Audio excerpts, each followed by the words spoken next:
Hello and welcome to a live code hangout. I'm Briley and we'll be working on the open source workouts app. We've got it running here. It's a personal workout tracker with a collection of exercises, many different types, and they're categorized by equipment and target muscles. The collection is growing to accommodate many different styles. It'll generate a workout with up to however many items you're interested in working out, and then you can track the exercise. So let's say we did knee crunches. We did 3 sets of 8. What are you doing? 20 reps of those probably, or 15 reps. I'll mark that as complete, and then I can go to my history here and see that we've now completed a set. It tracks the date, 3 sets, reps, weight, and time if it's appropriate. Not every exercise involves weights. A lot of them are body weight. Not all of them involve time. Some of them involve reps. But if you are, for example, running on a treadmill, you might be more interested in the time that you ran and potentially distance. So we're going to make this accommodate different exercise types. And we have some guidelines here.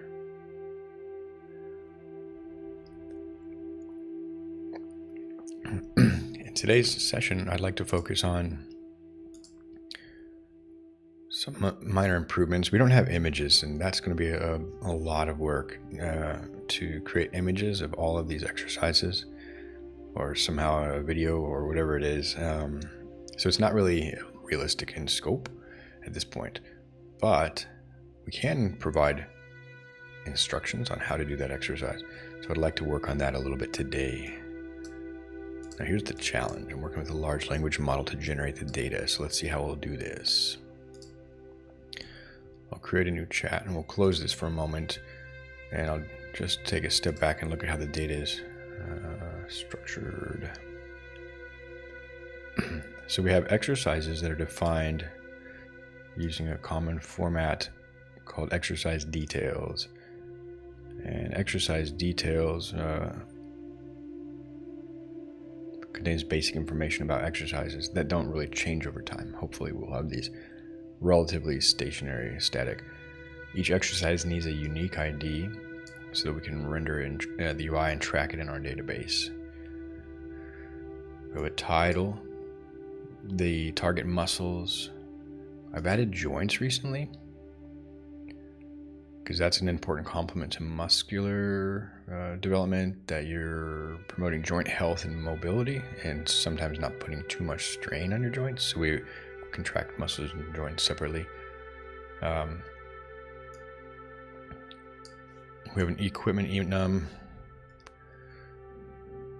and these are optional description, tips, variants, and metrics. The metrics are this set where you might be on an inclined treadmill. You might be measuring your heart rate over time. You might be doing weights, weightlifting, strength training. You might be on a treadmill for a certain time or distance. And these metrics go into a collection. So what we're lacking currently for the instructions is sort of exercise instructions. So those are our type definitions. And then we have a couple of enums for the joint, equipment, and muscles. We're trying to stick mainly to the large muscle groups, and this might tie into a visualization. That'll be a thing. And then for each exercise, we have groups, kind of files that are grouping exercises together.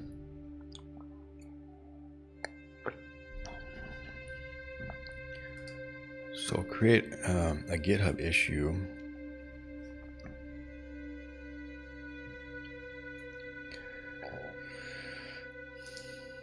I'll open a chat here.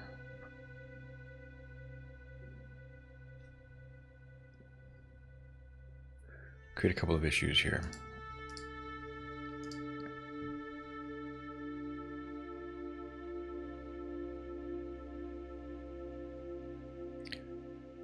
we have this logo storage workout tracking, so that's actually working.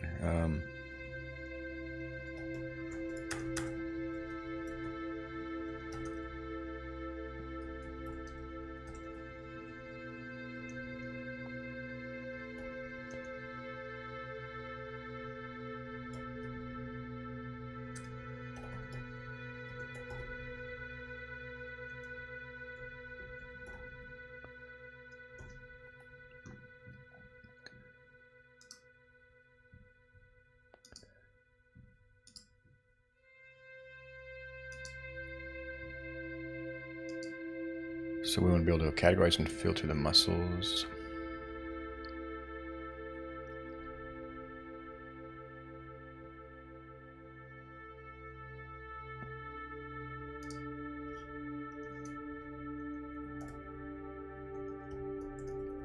We want exercise instructions.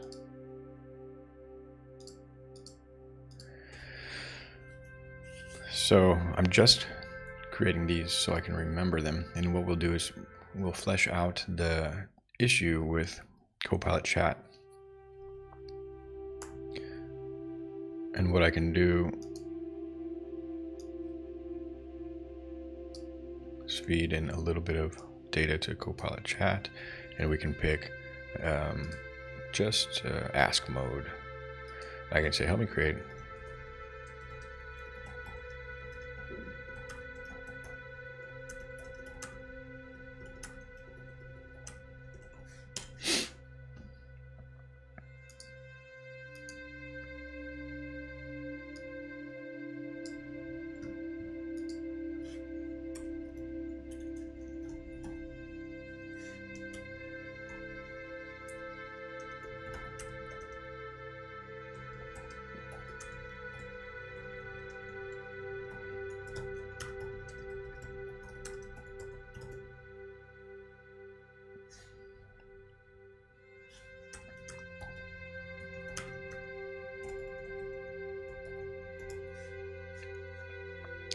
I guess this is about it. So when you generate a workout, you might want to do a yoga or Pilates or body weight day. So it could be as simple as that.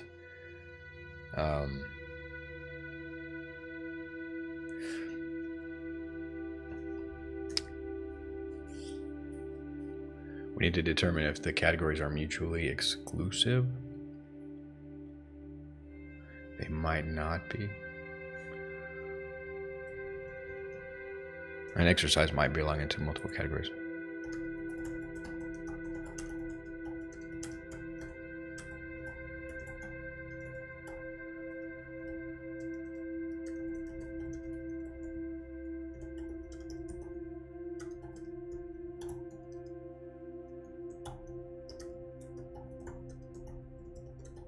Possibly under different names, they might have the same like movement.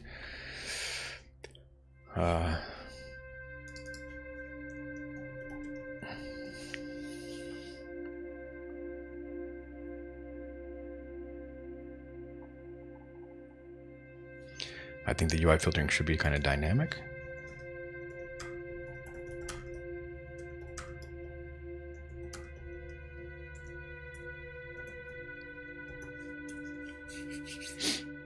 And intuitive.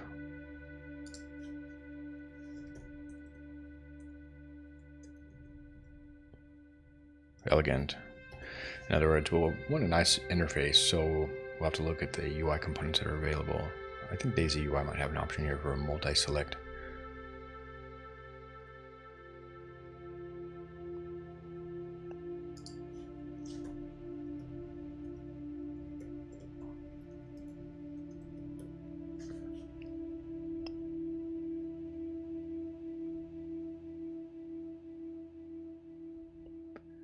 And that's probably it. We don't need to make it too complicated.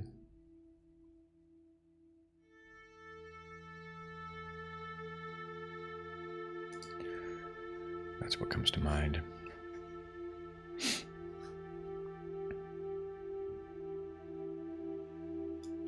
So that I was able to feed it some context, it might be able to sometimes give code hints. And that's true. We don't have a general filtering solution. When you view the exercise library, it's basically the whole thing.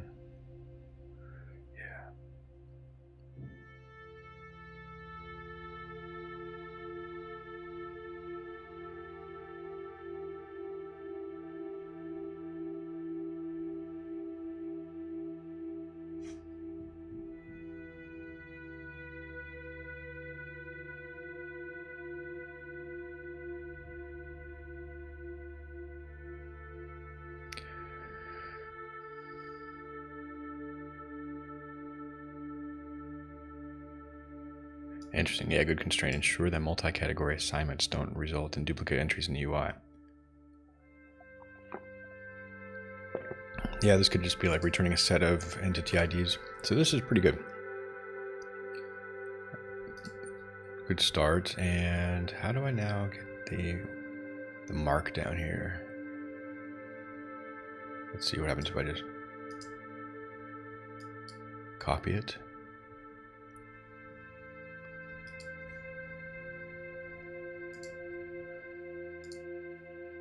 So this is a big part of my process, is just planning it. Darn it. Okay, well, let me copy that with markdown. Planning and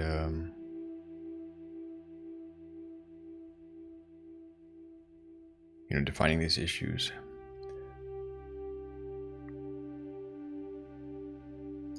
I'm trying out this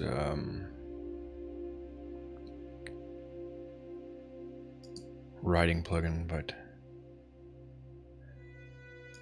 it's kind of not doing so. It's not as good as Grammarly, unfortunately.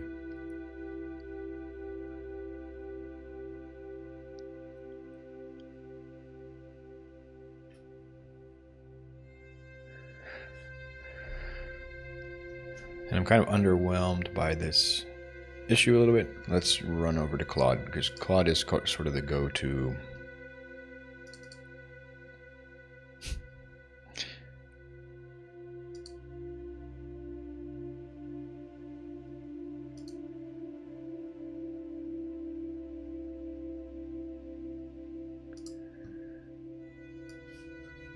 sort of writing assistant. So I'll add these files from GitHub again, but this time I need to see if I can find my workouts repo and give it the same context. So we have the app. It's a bit more awkward. I could actually just use Claude here or Gemini. Let's actually just try it here directly with the same context.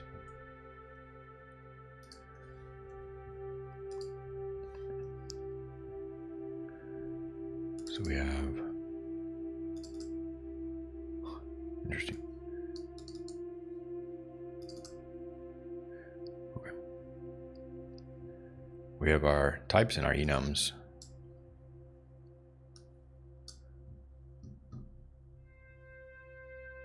Yeah. And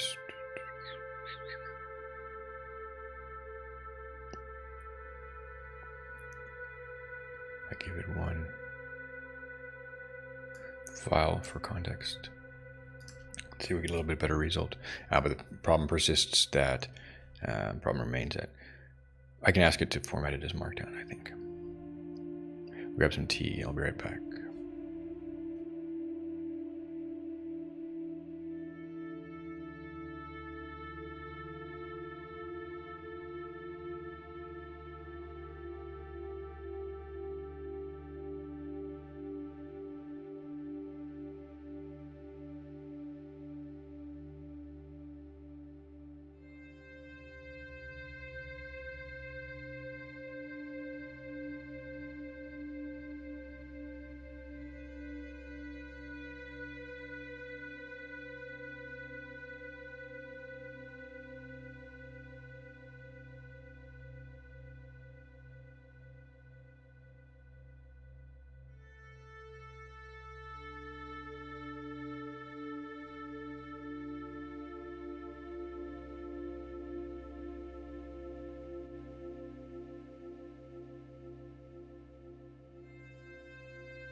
Alright, so it looks like we got a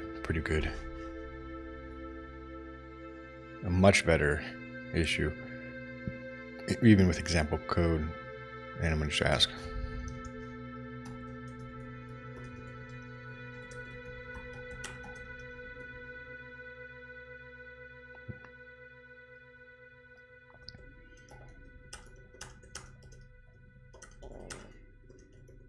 If it can sort of format this whole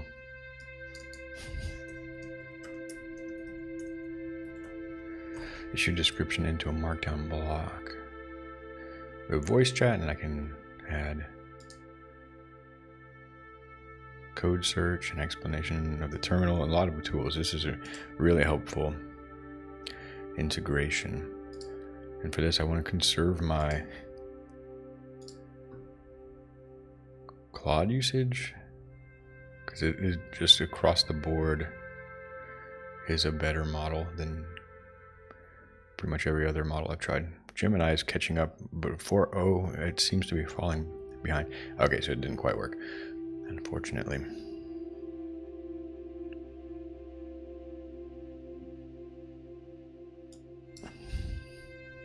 Because it's got Markdown inside, you know, code fences inside of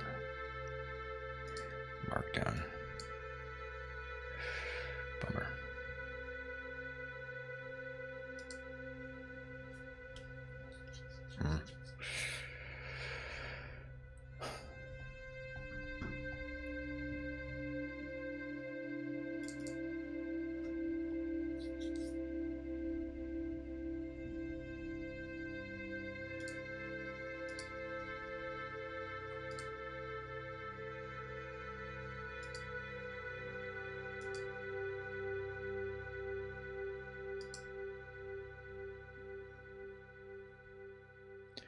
So basically, lesson learned, I need to use, it's much easier at least to use Claude Desktop for, unless I can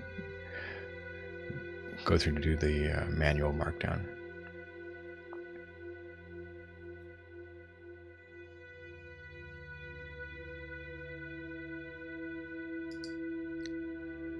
It's harder to get the context into Claude, but you can get it directly from GitHub, so it's just not too awkward. Probably less effort to get the context from GitHub than it is for me to go through and parse the whole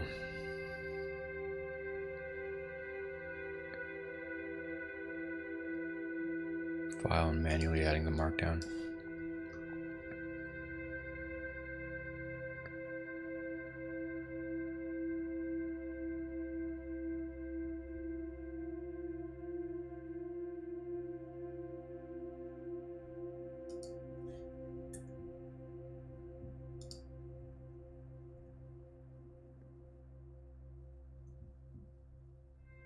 Okay, so it does get that.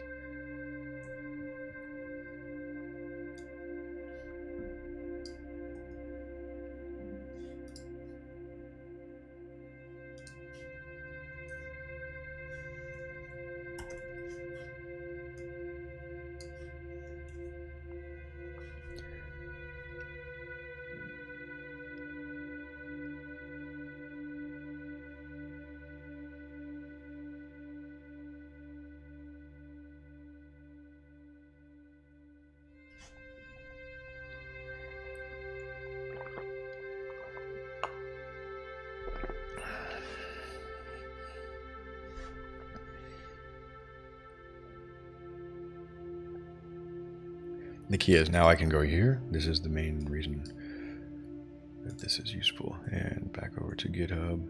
And then if here I have everything formatted and marked down, even with proper heading levels.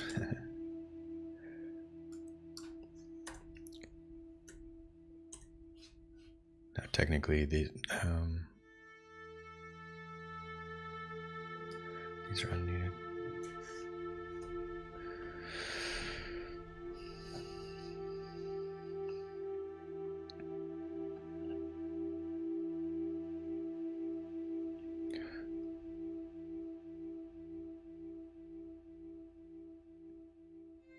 Nice, even, yeah, it has some nice touches.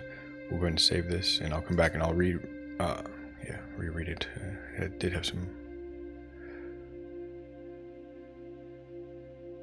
There's no related work. Sort of. Filtering. Yeah, that was the other thing. So let's actually create an issue for that.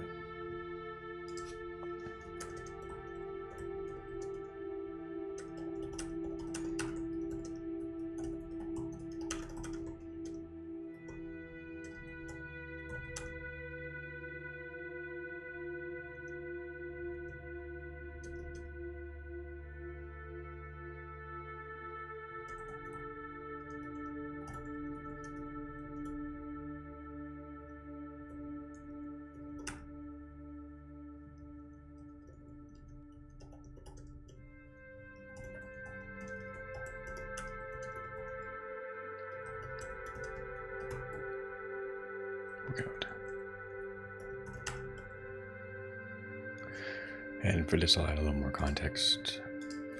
So I've got these pages in the app, source, we have routes, we have workout, page, and this exercise page that lists everybody. I think that would be the main areas. These two. Very cool. So now it has this context, and previously I've added the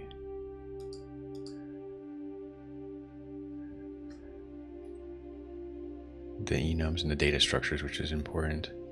And if I just take a look here, it is a bit of jumping back and forth.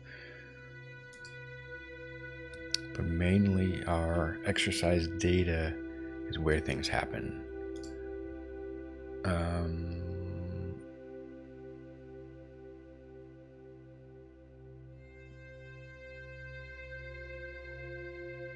Interestingly,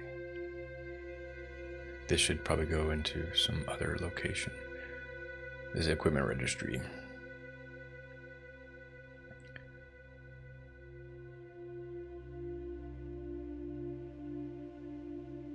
Oh, sorry, I'm in equipment data. I'm needing to go here, exercise data.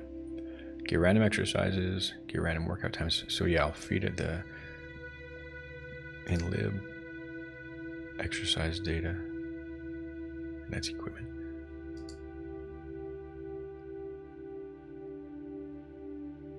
The database is for storing completed exercises.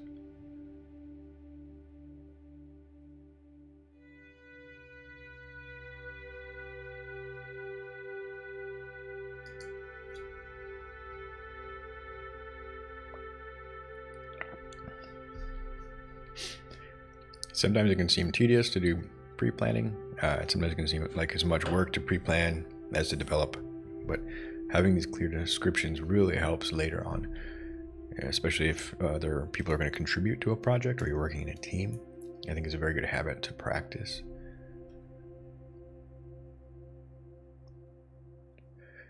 And it's also good because you don't have to kind of think about everything so deeply and carry that all in your mind. You have things written down with the assistance of these generative AI especially. Okay, so now I have exercise filter and props.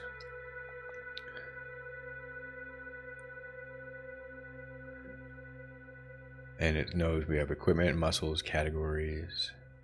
It's a bit of a, we won't have that yet, but we're working on that. Very cool. Joints, we'll add that. So it's not, it's missing some details, but it's overall providing a lot more meaningful details, I think, than it's missing. It's checking each filter.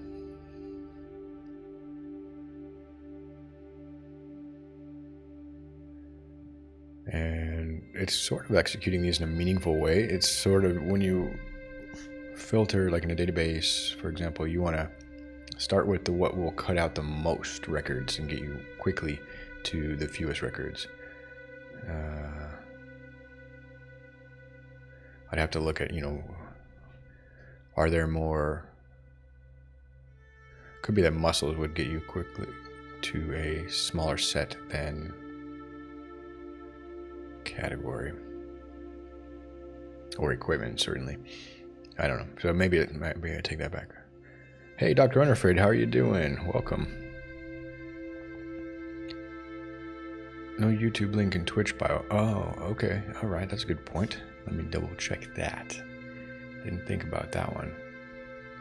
Also, I need to set up multi-chat. I don't know if I'm supposed to be able to stream on both YouTube and Twitch simultaneously, or if that's violating some kind of Twitch agreement.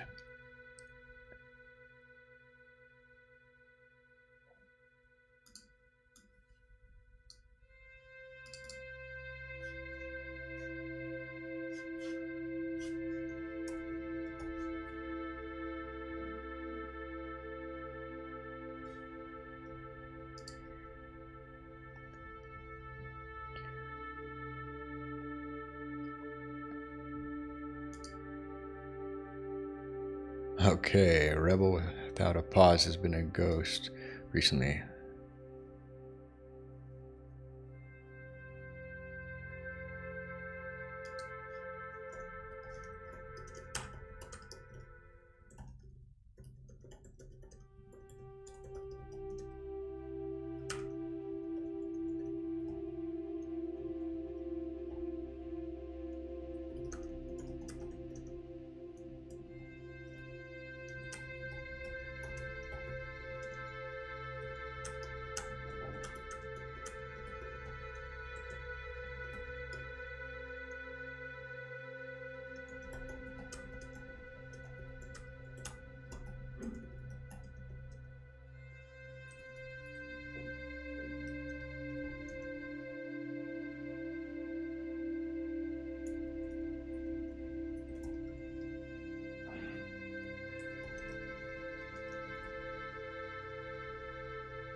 Okay, well, it's good to kind of touch base with friends from the stream.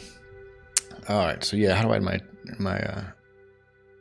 YouTube videos are going all right. I did publish one last week, an updated tutorial on Wagtail, like getting it started with Wagtail, and I got some feedback on the video that I guess it was useful. And one of the viewers is looking for more Wagtail tutorials, and they raised an important question. They said, can you be consistent? I think this is an expectation on YouTube, that you subscribe to a channel for kind of a narrow stream of content. Like I have some channels where I'm going there for like Svelte 5, and I'm just interested in their Svelte videos. But as a creator, that's also sort of a challenge, because then I have to think about what's an appropriate niche, you know? How narrow should that be? And I've gone in circles around this. Yeah. So you've got a pretty specific niche. Do you have multiple channels, or how do you kind of balance your desire to explore different topics? Or some channels are a little more broad. They're kind of developer focused, but not on one specific tech. So yeah, I don't know the answer. What I should do, but this is something I'm trying to figure out. Currently only working on one channel, so that's good too. You have a focus. This is something I'm trying to figure out.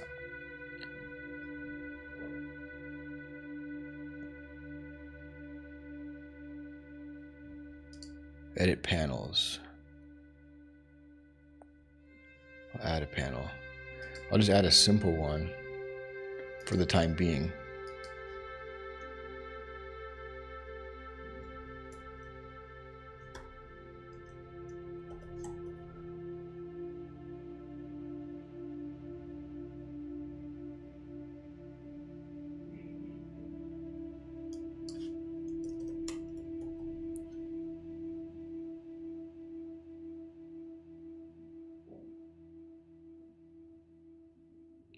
Just try to upload a short duration video.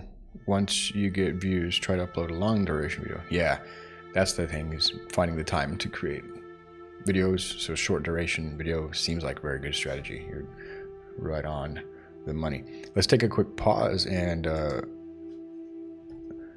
create maybe a YouTube banner, and you can tell me for Twitch. You can tell me if I'm doing it right. Let me hop over here.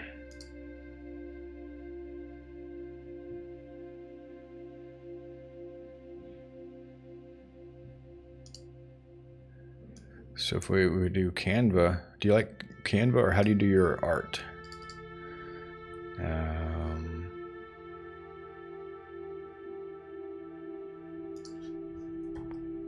Twitch panel.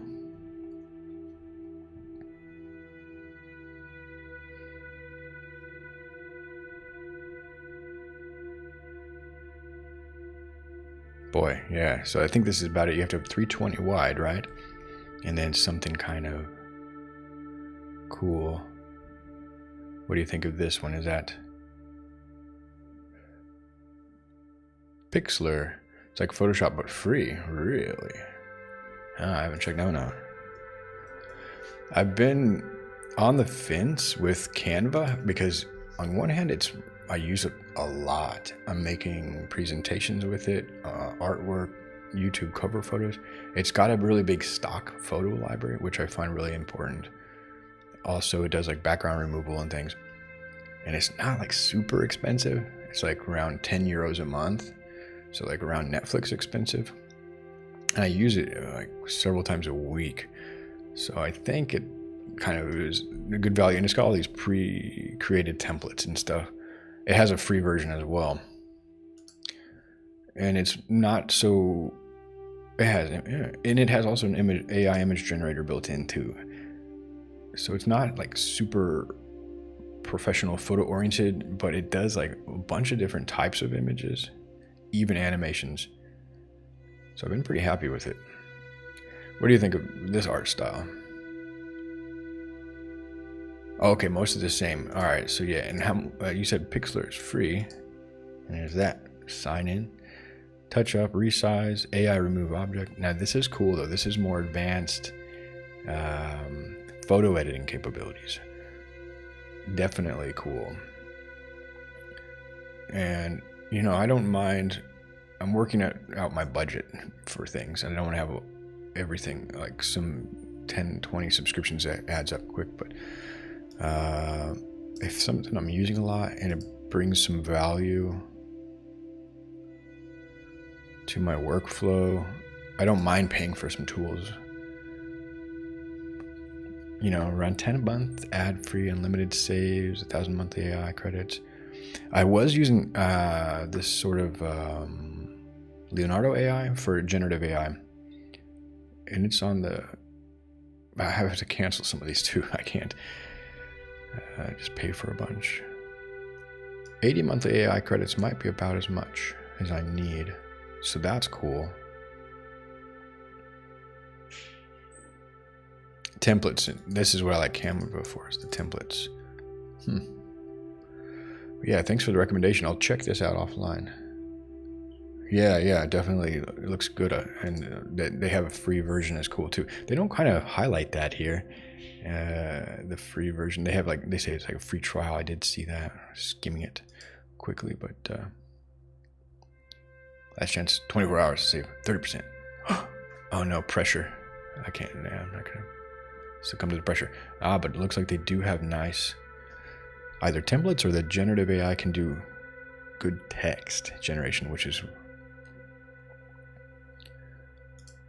been a long-standing challenge, and the output looks pretty good. Nice.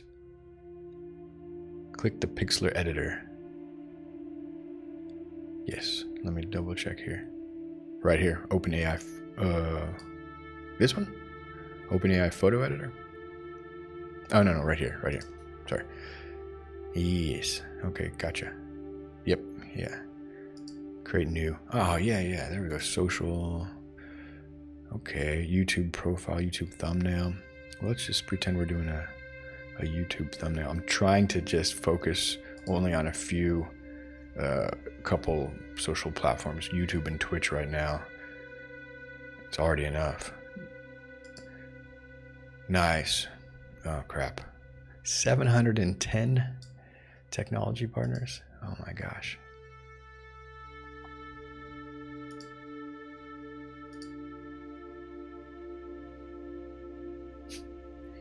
Look at all these crazy. What do they all need? And like, my gosh. Wow.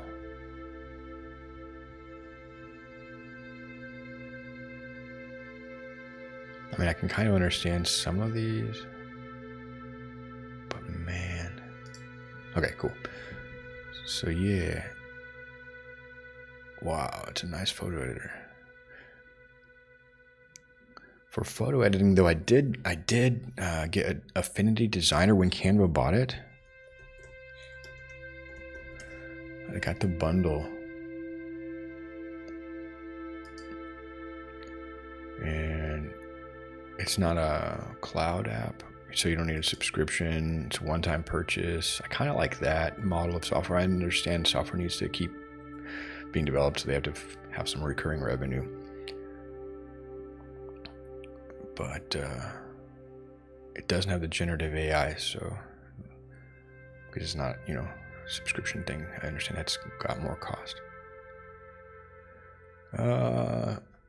Yeah, who's serif.com? Yeah, who's the, let's see if it says in the footer. Are you thinking Black Magic? It just says Serif. Yeah, I don't know. But I do use DaVinci Resolve for video editing, and that's by Black Magic Design. This is a great video editor, but it's like really complicated, and I just want to sometimes do something really simple, like having like a bottom thirds, you know, like clear and professional looking lower thirds animation type thing. And I'm not really able to do this node-based compositing editor workflow mental model. It's cool, but I just want something drag and drop. My needs are very simple. But I do use this for like post-processing the videos, cleaning up the voice, balancing the voice. I'm interested in the color, but haven't gotten too much into that. And I understand that the node-based workflow is very powerful for super users, but I'm a casual user and I need something just drag and drop, simple. And I don't mean dragging and dropping nodes onto a canvas and figuring out all of that. Just like I'm gonna pick a transition or an overlay or something like that from a menu. They do have some built-in ones, and there's marketplaces that sell a bunch of them, so it's not a big deal. It's just extra money I'd have to spend. But it's a really good editor. I highly recommend it. And the free version is like super powerful. So yeah, these are the kind of tools I do have so far, but this pixeler is cool. I'll keep it in mind.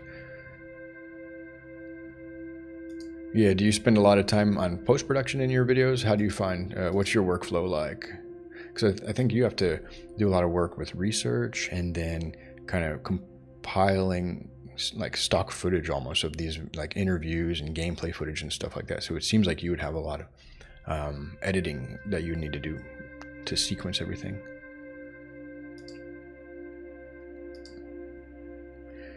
So let's get back here. I do just want to take your advice though and set up a Twitch panel. For now, I want something kind of chill. I'm thinking this one.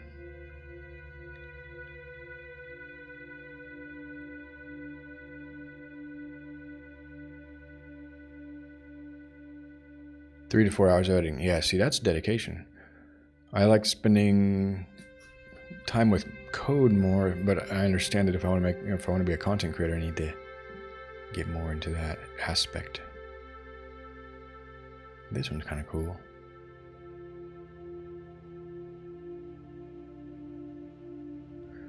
What do you think? This one with the kind of graph thing, or this sort of retro, kind of clean retro? Oh, was that the one? No, this one. This one here. So you like, this is option A, and this is option B. Do you like A or B better? B. All right, let's roll with B. Yeah, it's pretty chill. Kind of dark mode. Wow, they got a ton of them. This is really cool. Yeah, I like that. It's nice. I'll star it so they get more popular. Yeah, exactly. It's already 320. That's what when you said to add this, I went to the Twitch profile page over here, and it says images will be scaled to 320 pixel wide. So this is already there. Page 1. I don't really know how to use this. but I think I'll add a socials link. And it's already ready. Nice. Playlist. Alright, so let's just roll with it. I need, for starters, let's just use page 2. So now I can just download it, I think, right?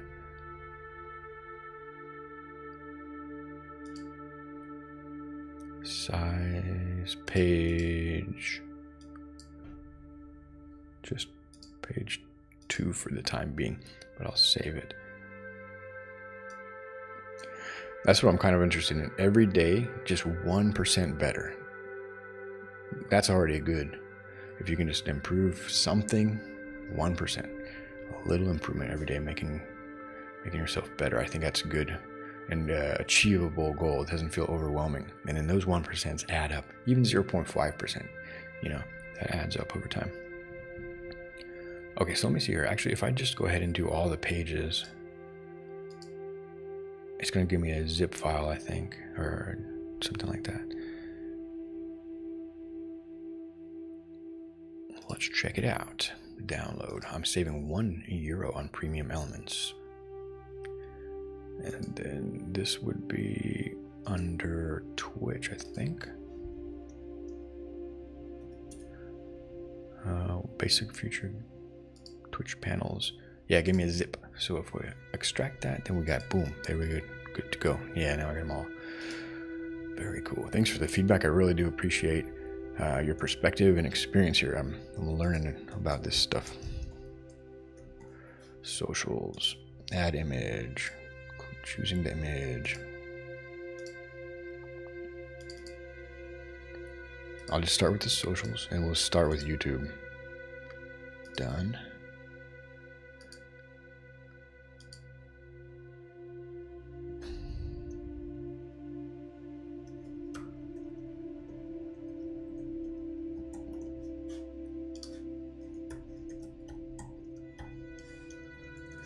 And I have these online. Let me do it. Somehow I gotta fix this. So I can just type Briley online and it works. Blue sky.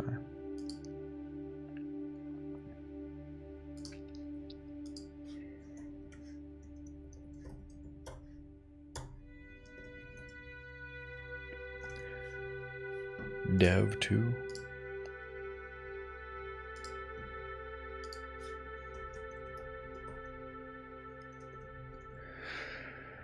Dr. Unafraid, you got a website I can check out? Where am I going? I can't concentrate.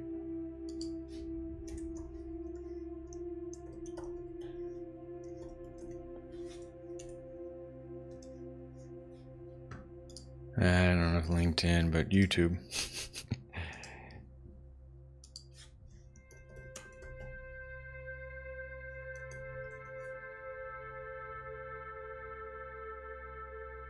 Submit.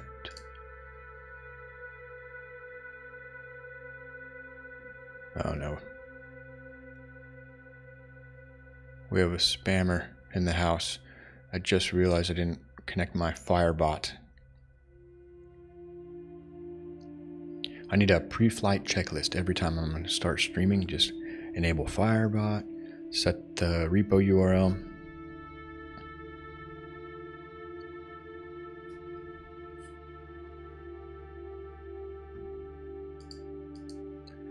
I don't understand why Twitch can't simply filter stream boo.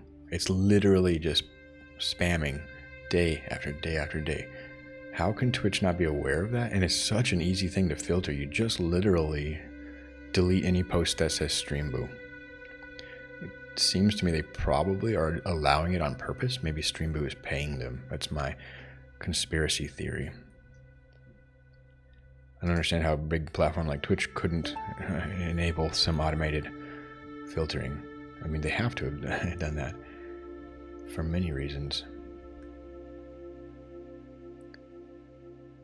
Try to tweet it. Yeah, I'm not on Twitter anymore. I deleted my Twitter account. I'm done with Twitter. Or X. So yeah, but yeah, I get what you're saying. I can use Blue Sky.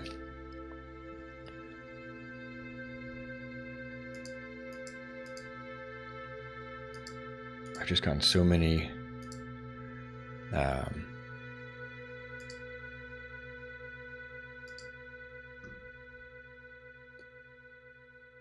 spam messages about Stream Boot from all these different first-time chatters. Oh, deleted. I don't want to be on X anymore, so I just was like, I wasn't using it. I haven't used it in like 2 years or so, or more anyway. So yeah, I don't know. Just kind of done with that network. Okay, so now I should have a new panel. I saved it. And now I see it there, socials. I saved it. It's like in the middle. Okay, I guess that's how they work. Socials. How's that look? I need to take a quick break real quick, Doctor. I'm afraid I'll be back. That's how they work. What you got going on today? I'll check in a moment, see what if you got any plans for the afternoon. What you got going on today? I'll check it.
All right, very cool. I'm back.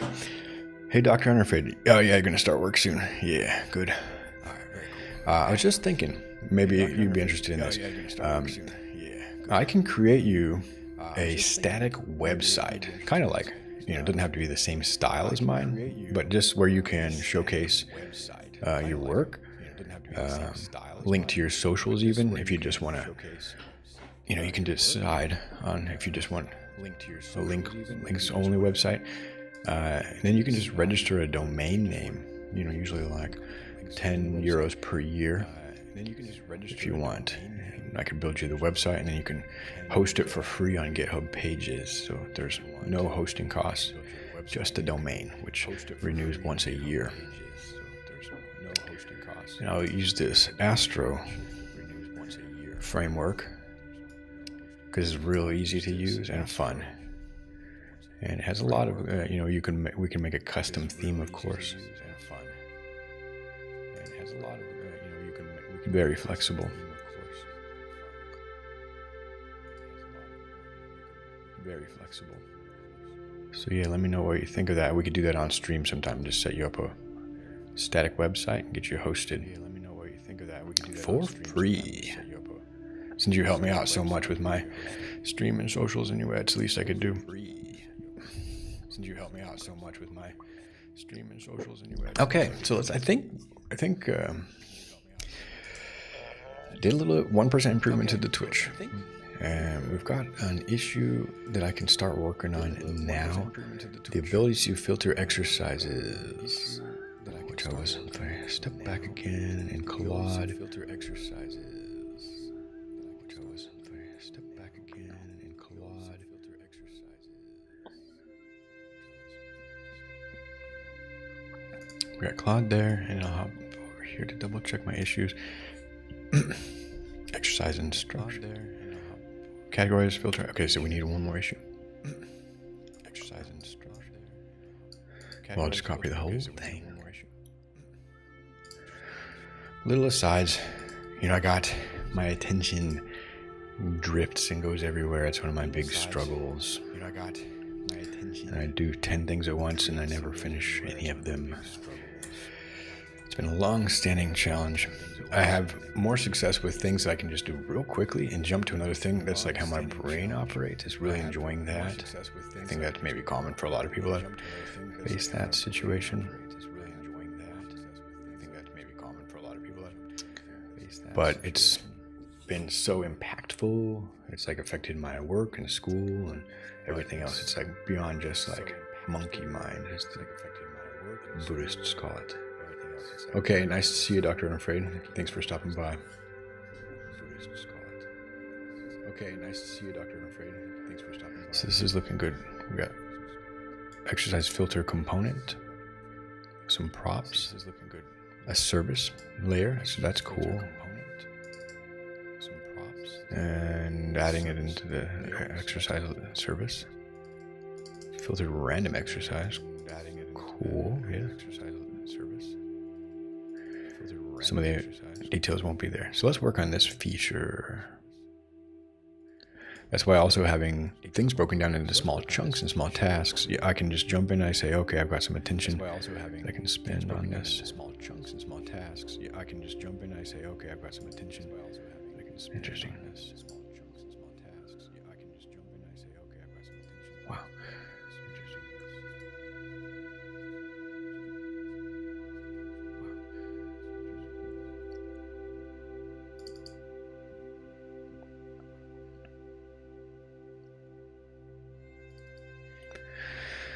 So let's dive into this one.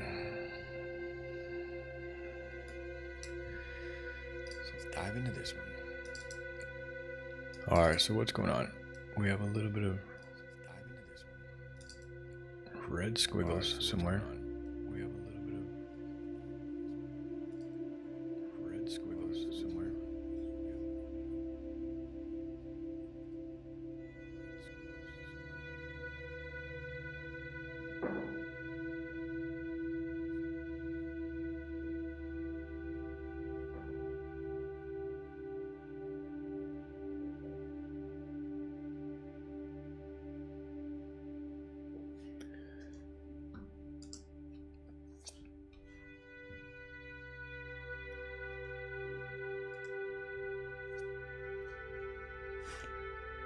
Sort of confused about this.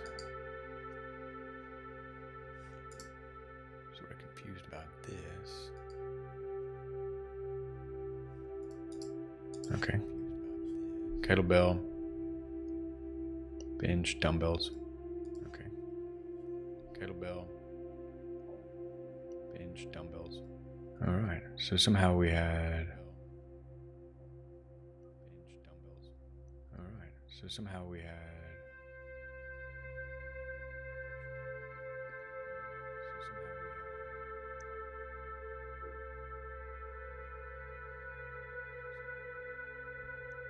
the ability to check that we've used all the equipment in this. That's interesting. I didn't realize that. The ability to check that we've used all the equipment in this. That's interesting. I didn't realize that. So we'll go ahead and commit these. These are just small lint that can clean up.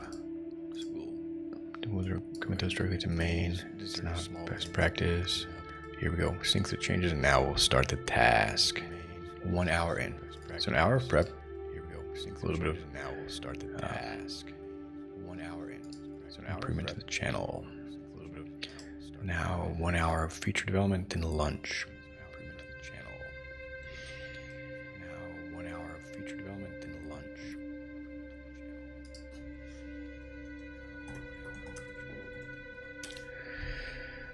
So here's how we can do this. I'll go through this exercise filter component definition and I'll take out the mentions of the category because we're not yet going to have those yet. And we will confuse the model. If I have those in there. Filtering by categories. We don't have category muscle group. If I have those in there. Filtering by categories. And equipment.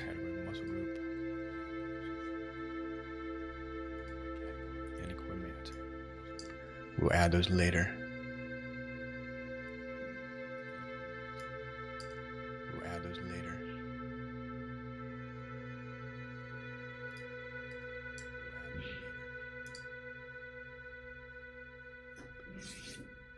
This would confuse, a person if they were to take the task too. Let me check the comments. A person if they were to take the task too. Let me check the comments.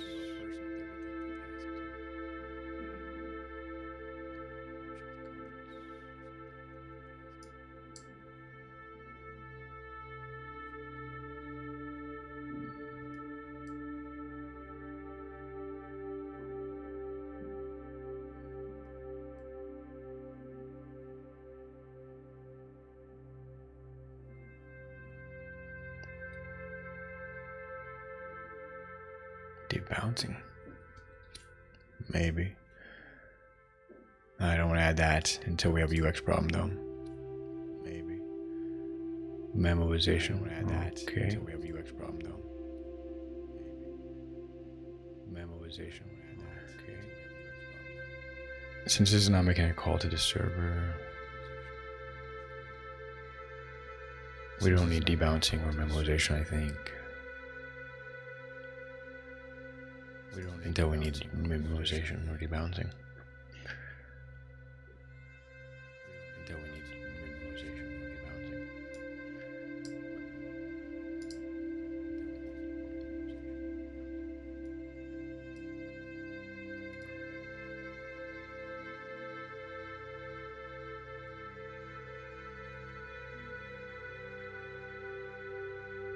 Ooh, filtered preferences are persisted between sessions. Local sort. That's interesting. Yeah. Ooh, filtered. That way it's personalized. Persisted between sessions. Local edge cases gracefully. No matches. Many filters apply. Yeah, you can apply several filters simultaneously. Components fully responsive. Mobile devices. Unit tests. And we need E2E tests. Unit tests. And we need E2E tests. We're using, we have an E2A library there for there. So remove this. We're using, we have an E2A library there for there. So remove this. This is a good strategy. This is a good strategy. Yeah, I think I'll actually do that.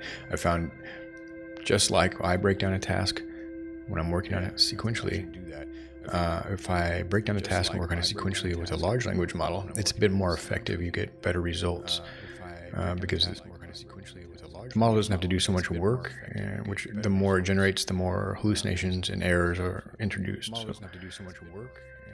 the more it generates, the more hallucinations and errors are introduced. So.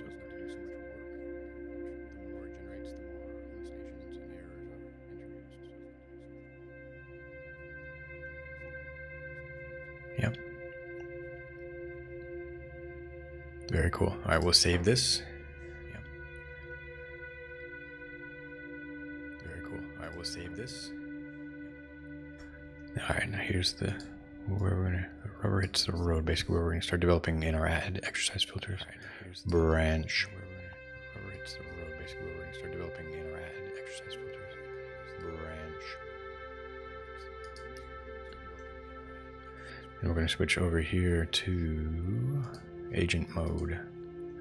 And for this, we're going to use probably Claude 3.7 since we have so much context. For this, we're going to use probably Claude 3.7 since we have so much context. So the filter service implementation, that will be done in the equipment data TS right here. That will be done in the equipment data TS.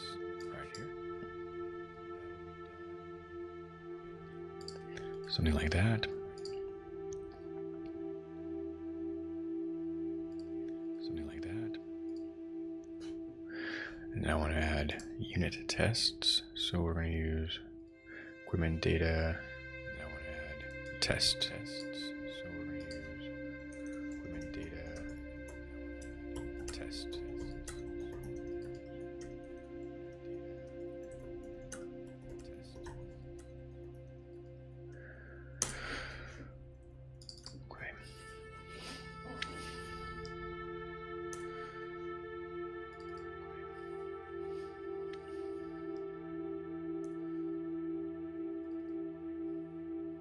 Yeah, so it didn't need to check the enums. That makes sense. Should have passed the data models in. But anyway, it was able to find those. Even in the README, it could be good in the README to have a generated description of all the files in the repo. Even in the README, it could be good in the README to have. All right, filter exercises, muscles, and all the files. Equipment. All right, filter exercises, muscles, and I don't know if this should be an entity that's shared across.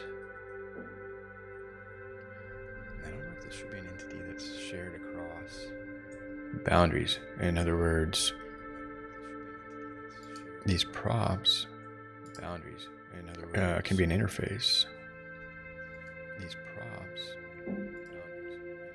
And let it run a test. So yeah, I think that's a good architecture. If we define the filter props as an interface, then the UI layer and the service layer can share that definition for consistency. This is one of the kind of nice things about using a full stack framework like SvelteKit, is your whole project can share data structures, validation, and all sorts of things. One of the trade-offs, though, is that typically these sort of full stack frameworks don't have, they're very component focused, like the UI components, and they might not have sort of batteries that other more traditional web frameworks have, like Django, Rails, Laravel, such as user authentication, middleware. They have template rendering, but caching. There's all sorts of little things, details that are very surprisingly complicated, and you end up needing eventually in projects as they mature. And it's not something that I would, as an individual solo dev, want to focus my effort on. So I like to turn to more mature projects for that. Okay, so now we got playwright tests running. And the V tests are passing. Then wow, so it's going to actually dive into the Svelte. Let's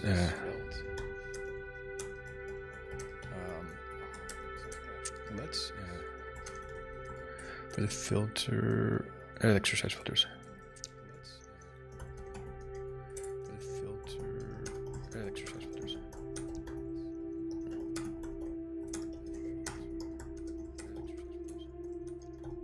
I think this would be for better maintainability.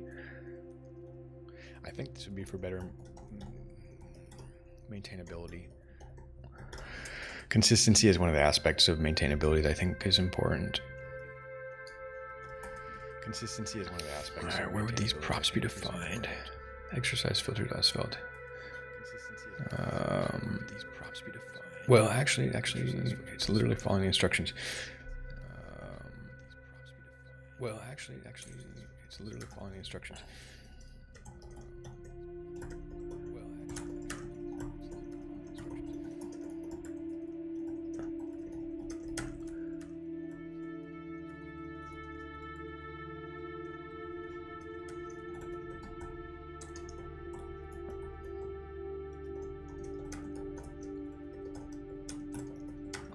So let's leave that question open.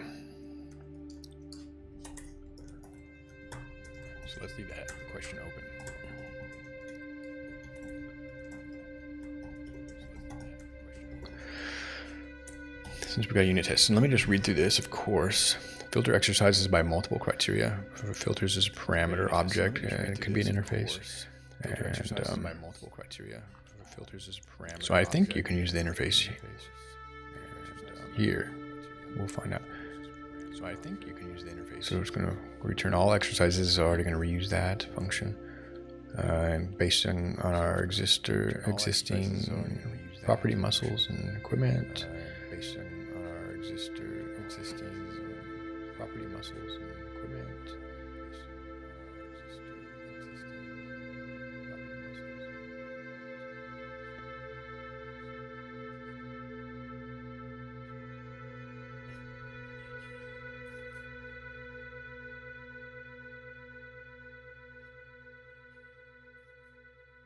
Yeah, so just mapping over them all, filtering as a function, and for each item, it's returning true or false if it's in there. All right. And for each item, it's returning. And we have a new method, get filter random exercises.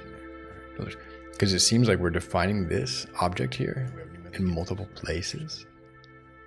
Because it seems like, which to me is code smell. It's like code duplication in a way, and there's some risk of this becoming code duplication in a way, and there's some risk of this. Well, out of sync, inconsistent. Well, out of sync, inconsistent. Well, out of sync, inconsistent.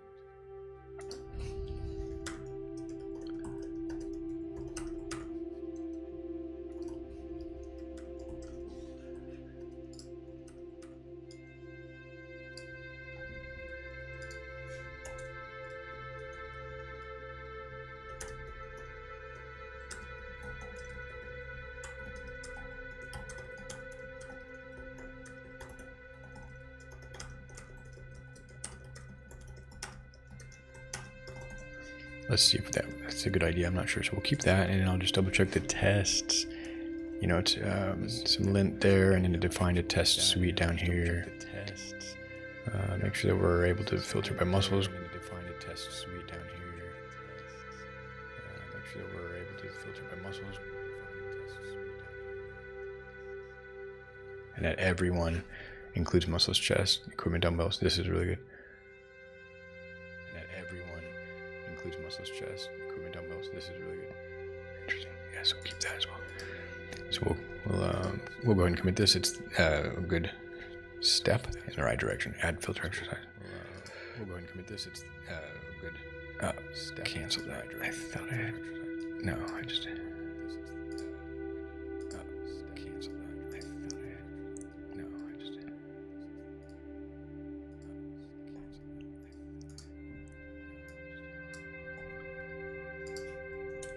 Just see if this is a good idea. I don't know. I wasn't knowing this stuff.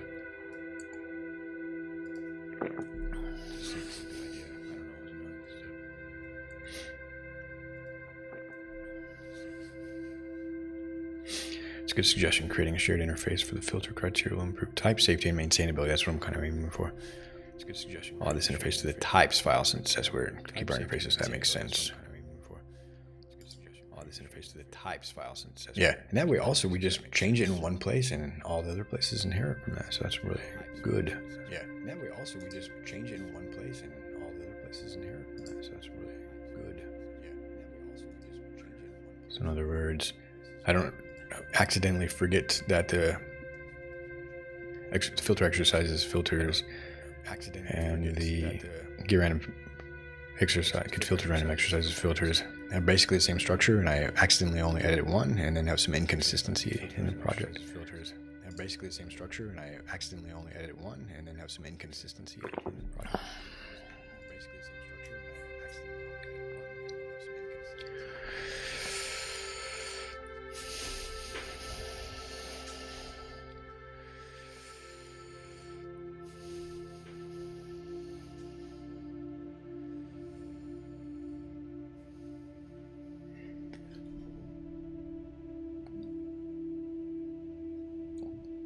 Yeah, and so I think we are ready to move on to the Svelte exercise component. Yeah, and so I think we are ready to move on to the Svelte exercise component.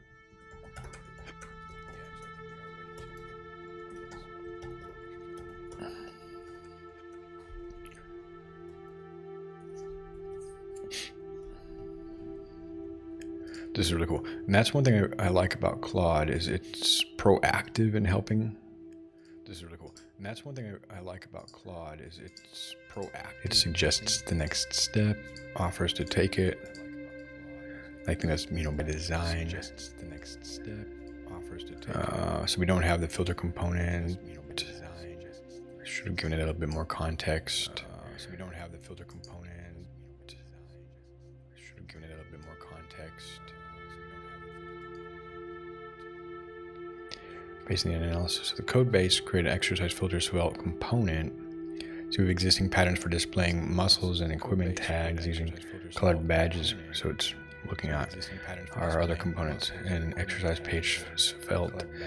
Let me create the exercise filter component with multi-select capabilities for both muscles and equipment. And I'm wondering how we will do this multi-select, the aesthetics of it. First, just a default multi-select would be fine. Alright, so now we got this interface, which is good for consistency. All these places I changed the interface in one place, and it's consistent everywhere. I like that. We don't have a callback for the filter changed.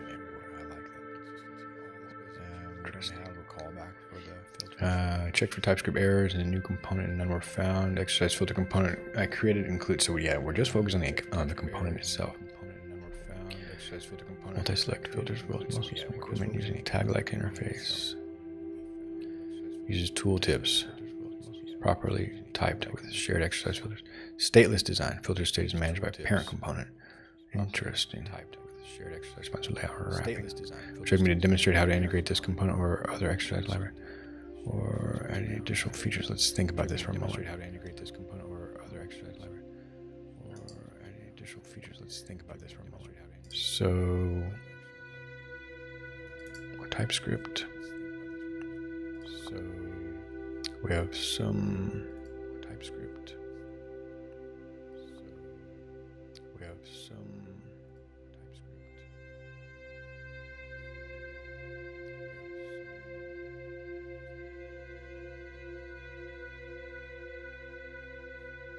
We'll keep it.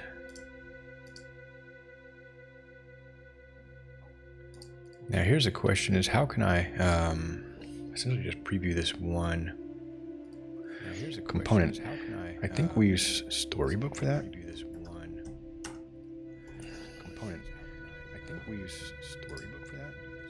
As one example. Dark mode, please. Dark mode, come on. As one example. Dark mode, please. Dark mode, come on. As one example. Dark mode, please.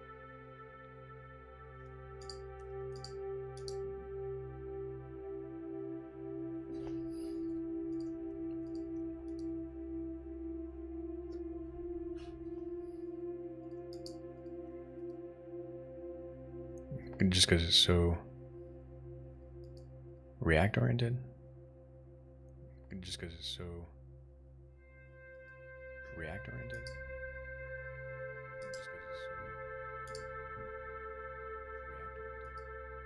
Read. Okay. Oh, it's all React. Read. Okay. It's all React. Read.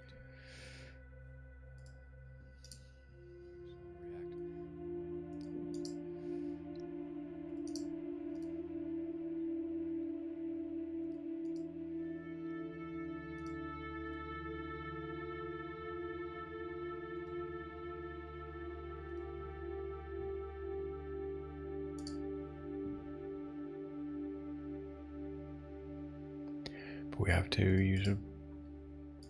Let's try Storybook.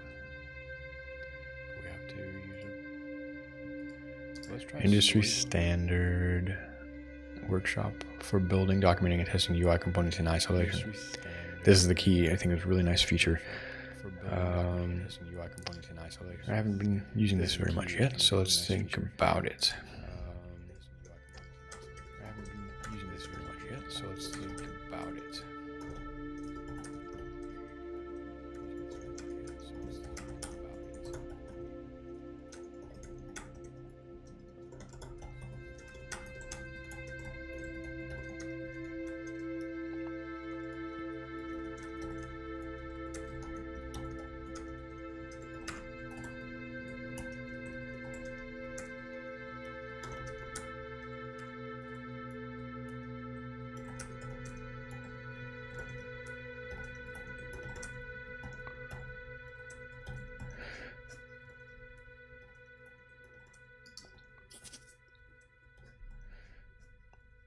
So we've got everything committed.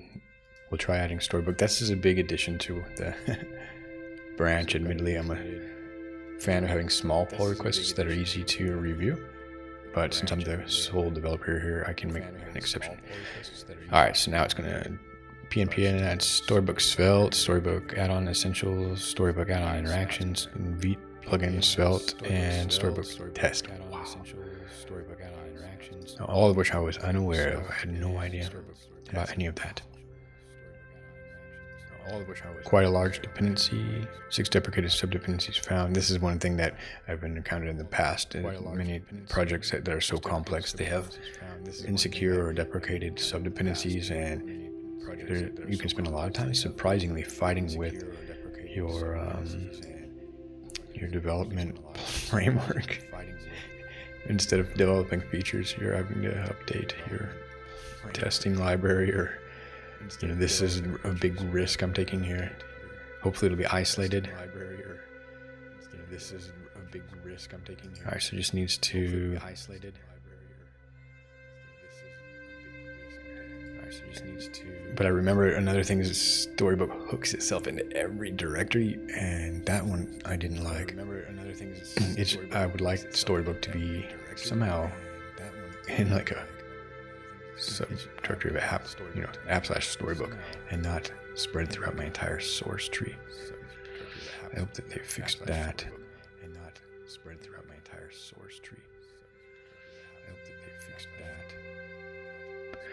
Okay, so it's working on it. I'm gonna take a quick break real quick. I'll be right back.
Okay, I just realized I made a mistake, that the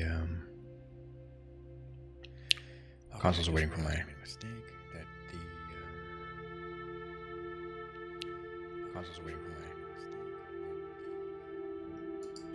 feedback here.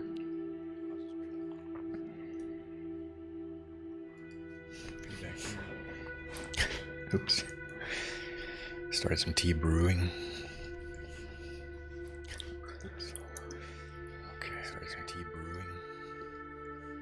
Okay, if it contains it in stories, that's cool. I'm cool with that. Okay, if it contains I just remember working on a project at Creative Commons where the storybook files were sort of like the tests here. They were just like right next to each component. You had a component and component test and component story. Does it work? This is cool. Because Storybook works separately from your app, you'll need to configure it for your specific stack and set up your lower guides. Nice. Okay, I'm excited. This is fun. Nice. Okay, I'm excited. File does not exist. It uses Braille workouts, node modules, cache. Yeah. Might be inaccessible. Try adding it to optimize exclude. Alright, do my feedback there. Alright, do my feedback there. New dependencies optimized. Reloading. New dependencies optimized. Reloading.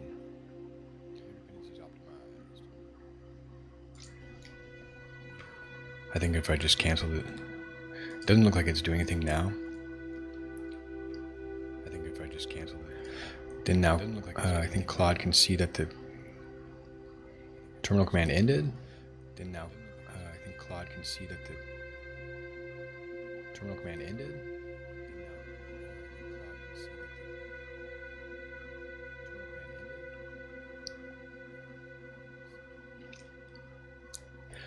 I've installed and initialized the Storybook project. There was a warning about dependency optimization. Storybook was successfully set up with the following features: documentation with MDX, component testing support, integration with VTest. Let me create a story for our exercise filter. And I want this to live in the stories. Let me create a story for our exercise filter. Okay, well. It's my opinion, maybe I can let go of it. I can let go of it.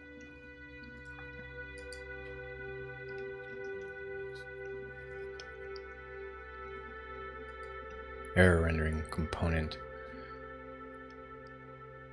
And let's see if it got that error rendering component. The command line. And let's see if it got that error. The command line. And let's see if it got that error. So I'll in this server, and then it should be able to. So I'll in this server, and then it should be able to. Sorry, request failed. Okay. Sorry, request failed. Okay.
I like the auto docs, so that will keep our components cleaner. I like the auto docs, so that will keep our components cleaner. I like the auto docs, so that will keep our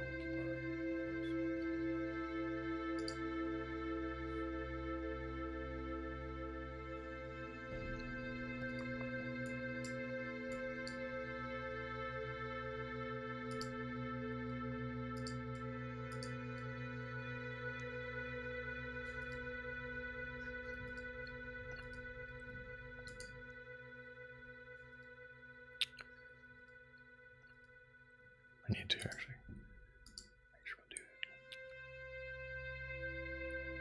I need to actually.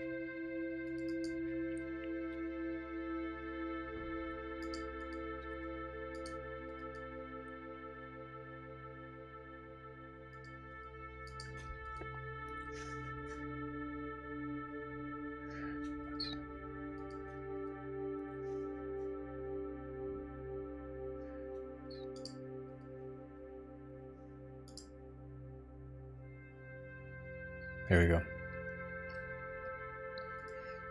So yeah, for shared reference, now we have this, and we have the exercise filter component. Target muscles. So yeah, for shared reference, now we have this, and we have the exercise filter component.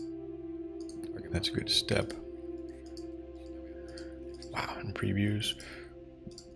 We have a button component. So yeah, this is largely unstyled. So I'm not sure what's going on there. Button component. So yeah, this is largely unstyled. So I'm not sure what's going on there. But it is running. But it is running.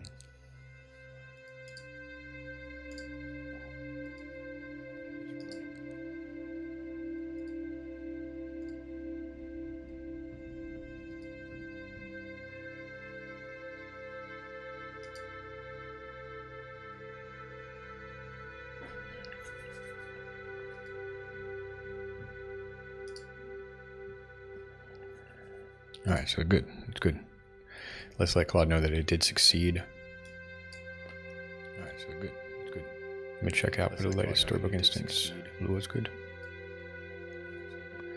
Claude has a bit of troubles with long-running processes when you're waiting on some kind of output on the terminal, but there's not like a great storybook is now running correctly on port 6007. Add more example stories to demonstrate other use cases. Add controls to each prop to make sure the component will look more interactive. So to come over for testing.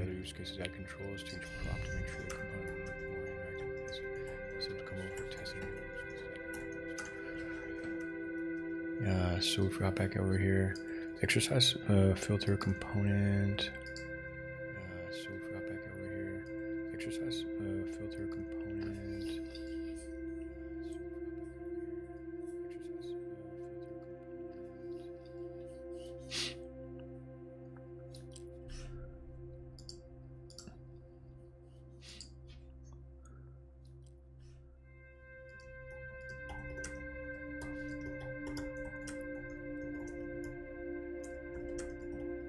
Despite having the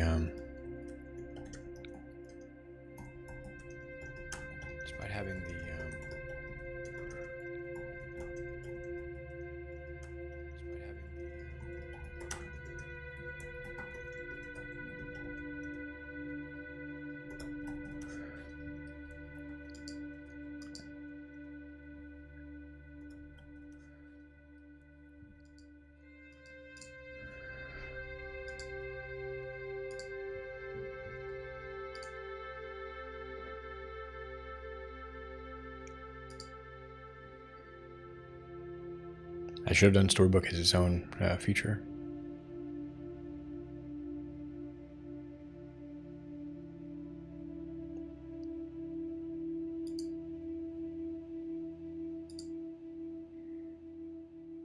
But what I'm kind of expecting is that we'll have a Tailwind styled component. Okay, the tea is ready. I will be right back.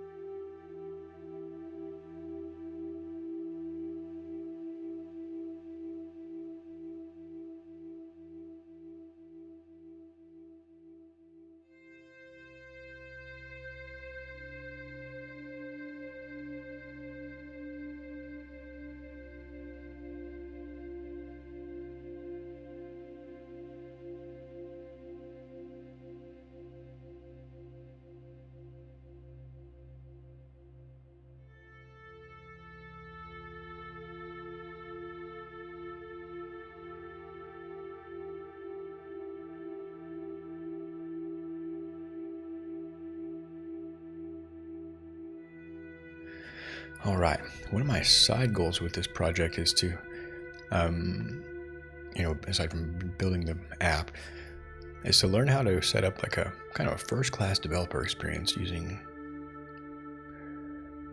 fairly mature but also contemporary development framework. So SvelteKit with Svelte, of course, Tailwind CSS for styling, and then other helpers for unit and E2E tests, as well as component-oriented design So I think adding this storybook is in line with this goal, the meta goal.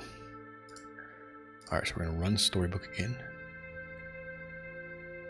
And oof. Storybook couldn't evaluate your main TS file. Ouch.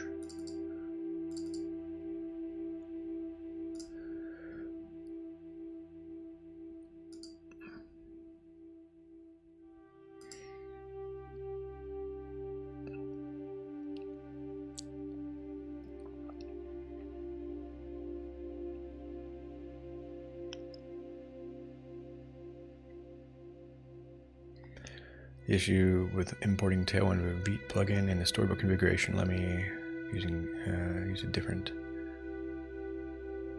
Okay, so destructuring without Vite plugins.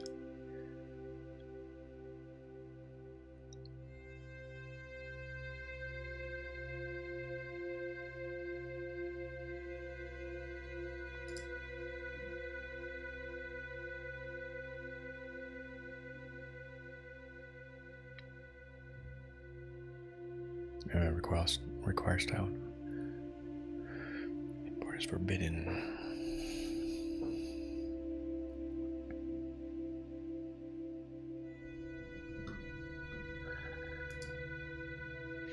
So yeah, this is what I'm talking about. This is incredibly complicated. A large amount of code and then assets to boot to enable this developer experience. At any point, something in this whole stack can break.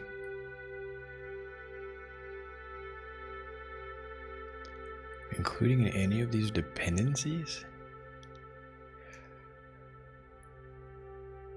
And it can totally disrupt the development experience.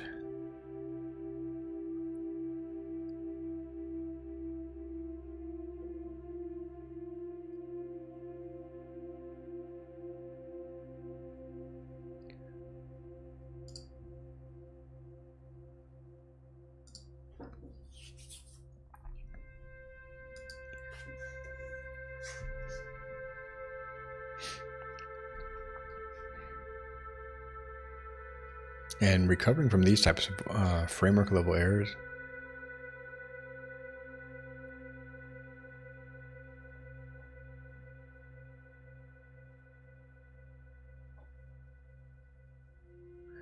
is really challenging.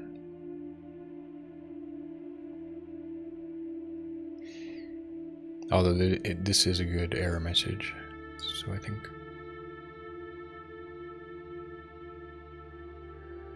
Claude will pick up on this output from the terminal, but I'm also burning through the Claude credits here. Yeah, so it got rid of it. There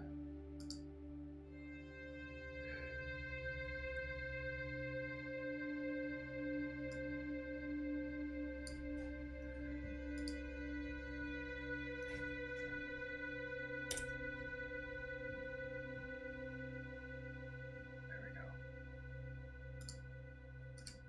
Keep that.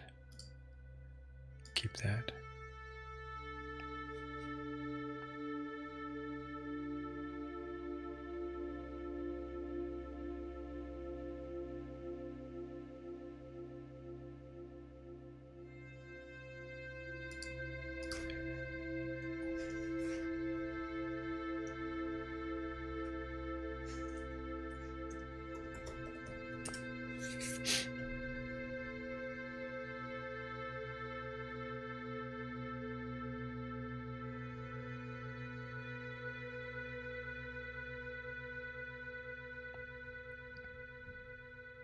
So storybook config.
There we go.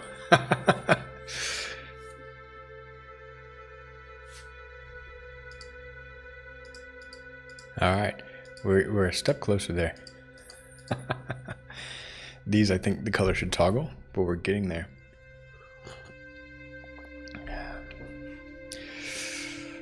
I'm not gonna commit this yet.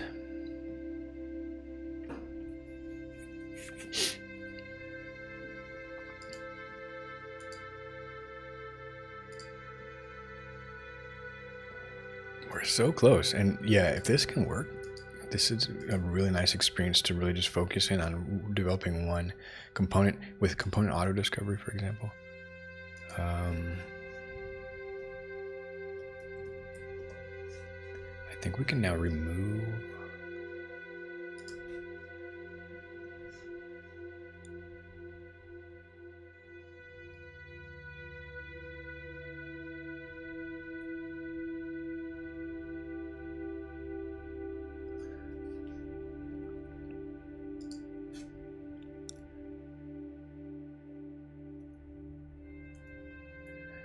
PNP remove minus T.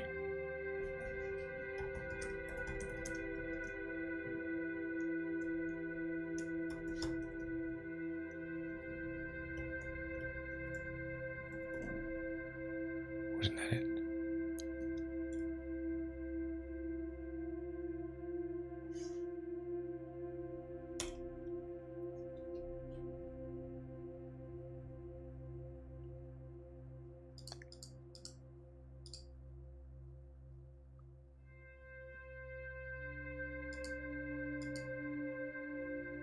So based on this interaction, it seems like the component's not working correctly. We also need to map these target muscles to strings. So this is a nice thing about having the visual independent component testing framework. I can visually see things that maybe are, you know, in tests or integration tests didn't cover.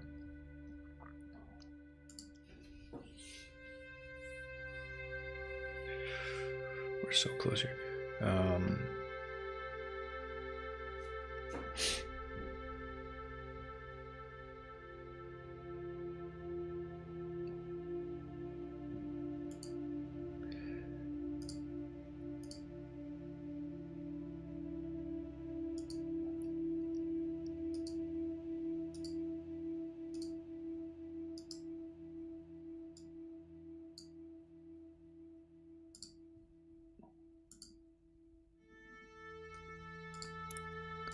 Let's try that again.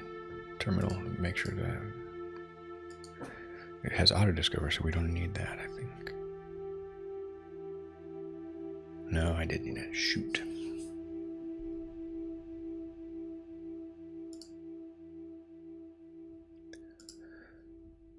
Well, let's see here.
So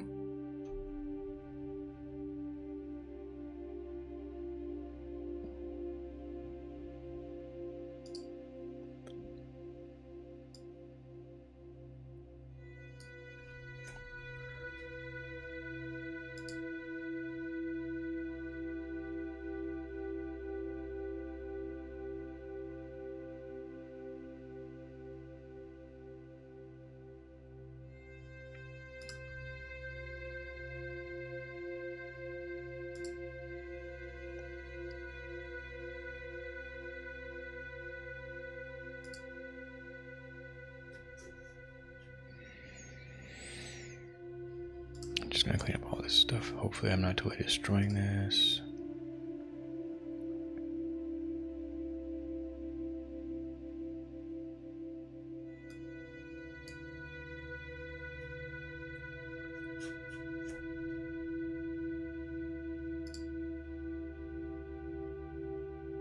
Okay, so meta is a storybook block, so we can do that.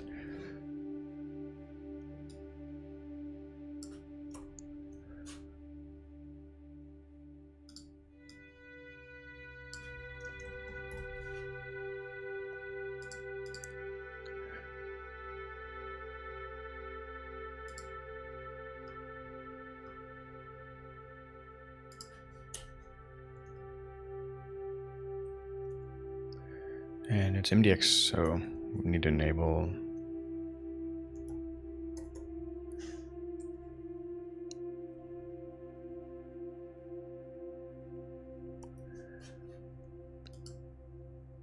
what's it called?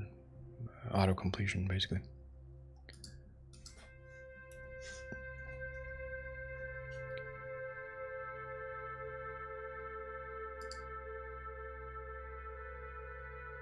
Welcome is working.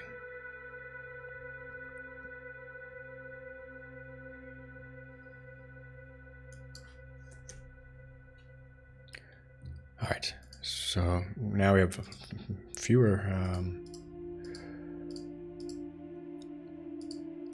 files.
Something like that. I'm not sure exactly what the flow should be, but it should kind of mirror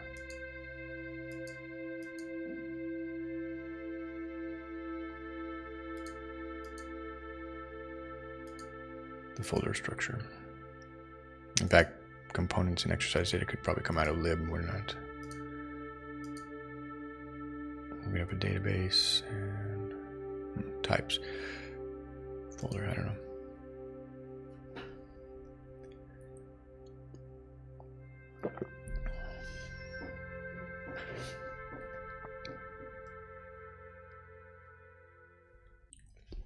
Stories, components, exercise filter stories.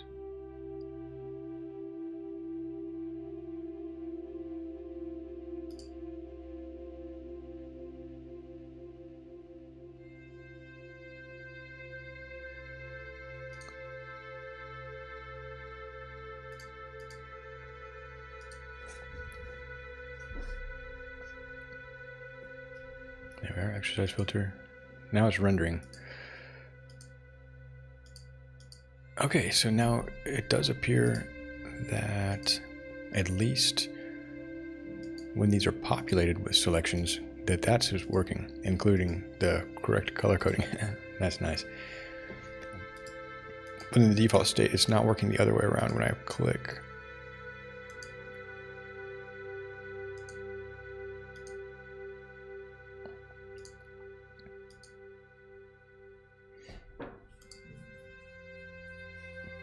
Okay, so the muscles though. 1, 2, 3.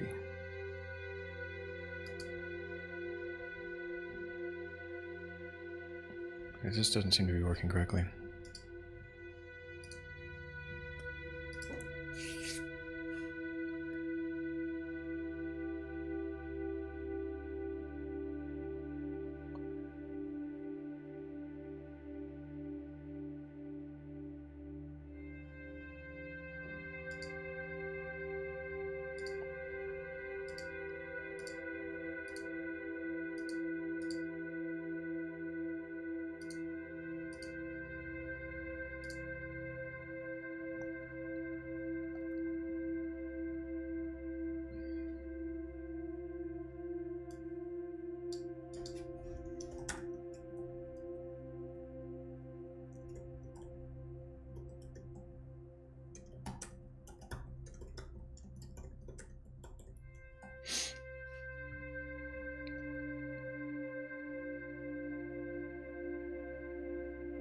So I also need to provide it the enums. So now we're isolated. We have stories isolated from the code, and the storybook has a configuration file. So now I can go to the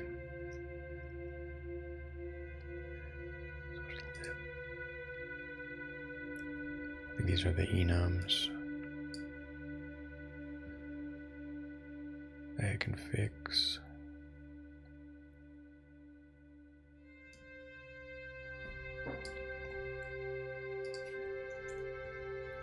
And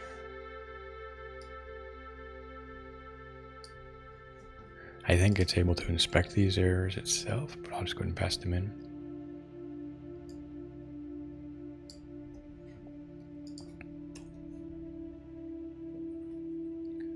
So we got exercise filter stories, and then the enums should be all that's needed.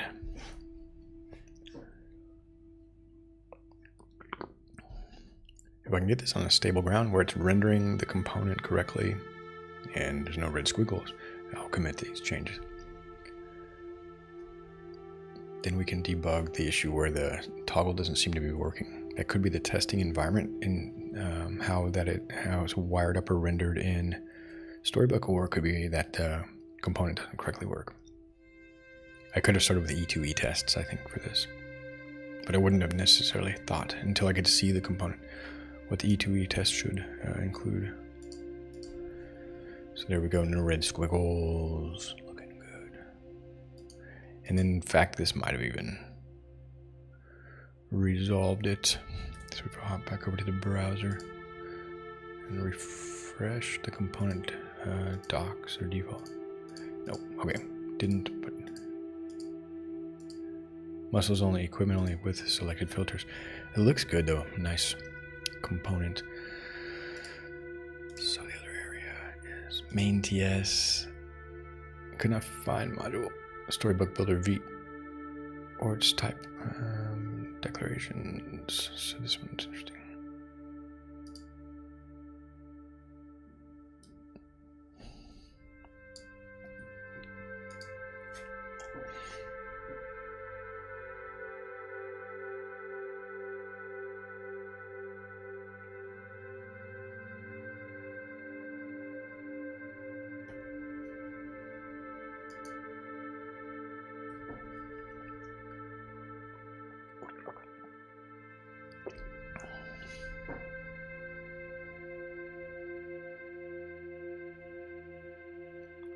Yeah, it looks better now.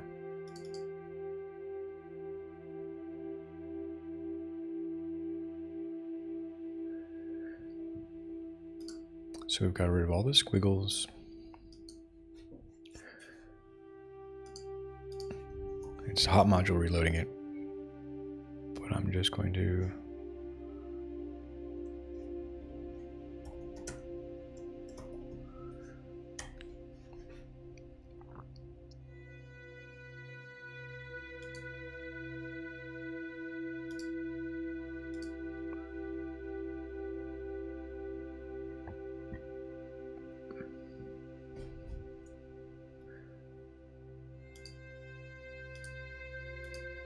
all right.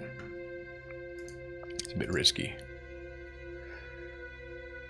but since I did it all in one commit, I think I can just remove this single commit. It's also done in a way that's isolated all the storybook configuration aside from the dependencies, but I think I can track those.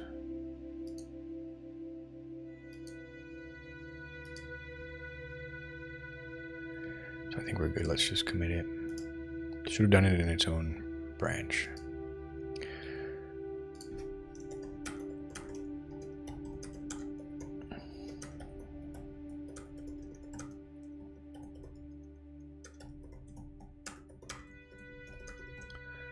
Clicking the, let me be more specific about this, exercise filter component.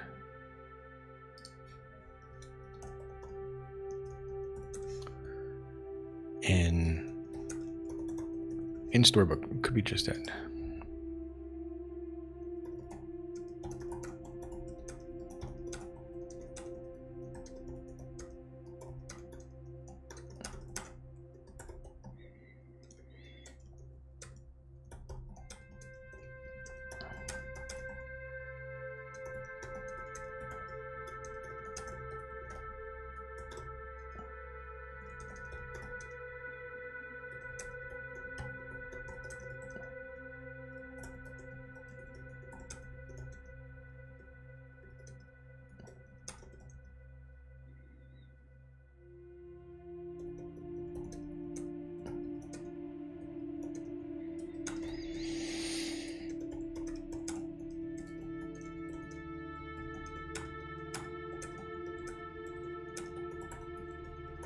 Because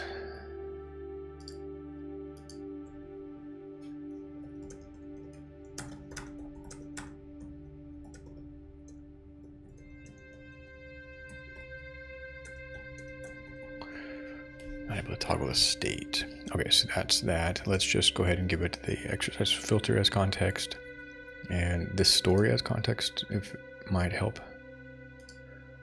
Stories, components, story, and I think that should be it. Oh, the E2E tests. Yeah, well, darn it. We don't have much for the E2E tests. Oh wait, workout history. Yeah, we should have probably an exercise component E2E test or exercise page once we integrate it there. However, Storybook sounds like it can do these isolated component tests, so maybe that's actually what we're after. And existing tests. So exercise filter stories TS.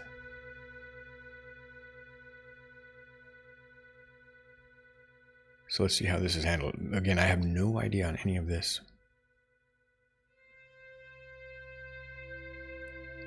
How it works. So I'm really relying on Claude's expertise and learning quite a lot. You know, being aware and actively engaged with the code, and not so much leaning into the vibe coding, but kind of trying to strike a balance of vibe coding and using my previous experience, or just like essentially the skill and intention to learn and understand.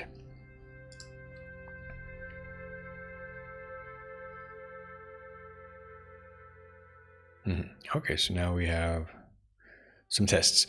These are important not only for you know, project maintainability, stability, and when I'm developing, I can see if I break something inadvertently. But then the terminal output is also something that Claude can use, and we can be very explicit.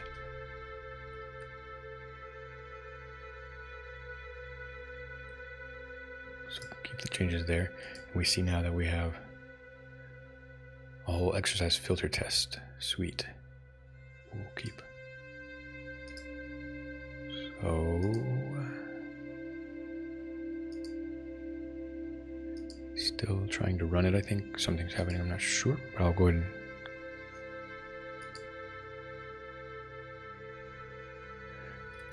and manually end the test suite.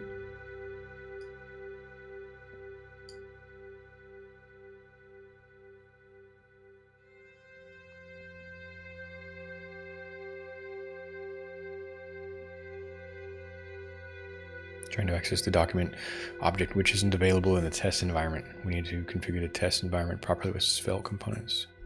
VTest setup. We also have these. Okay, so just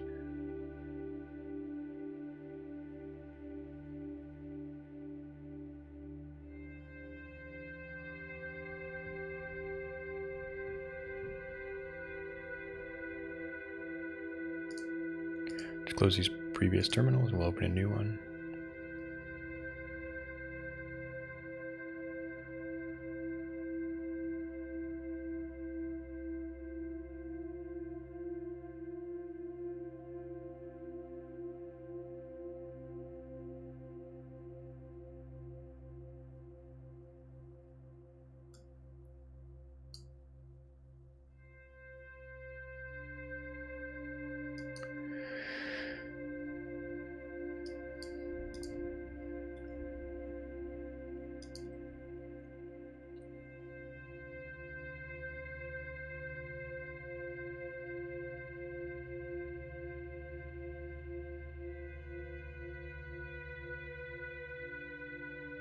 Okay, so it does see that the tests are hanging, probably from the duration. And that command ended 1:30.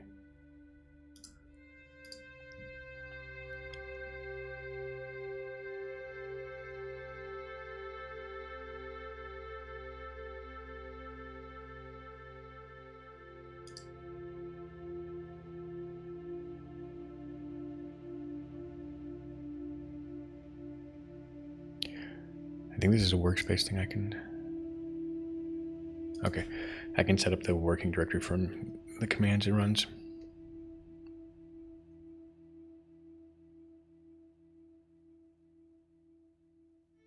We're having the same problem though.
They're hanging though. Let's see if we can fix this.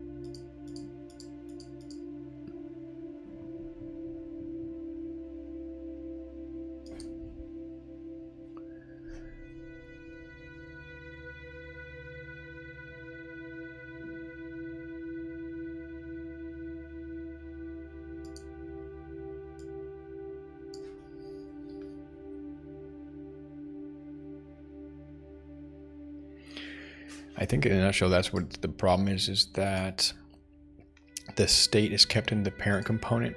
And since I'm testing this in isolation, it has to instantiate a parent component, and it's trying to get that.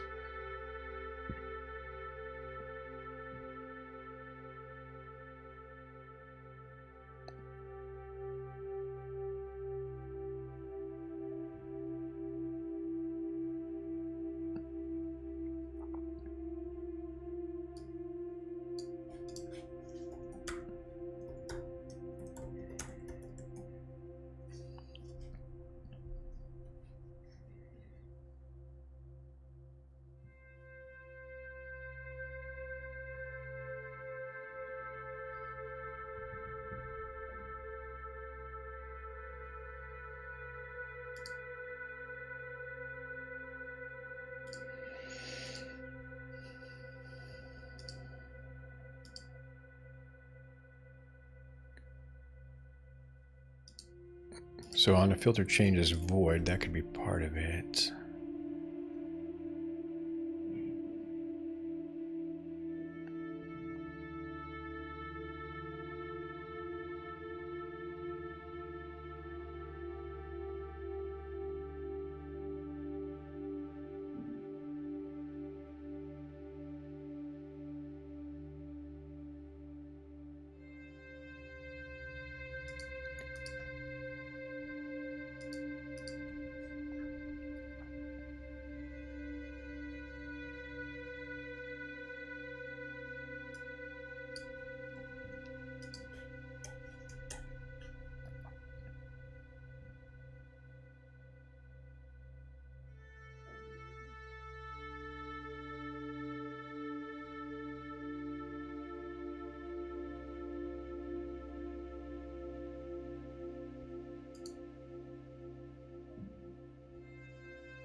Yeah, the E2E tests have to have a page to render, so maybe I jumped the gun on this component level test.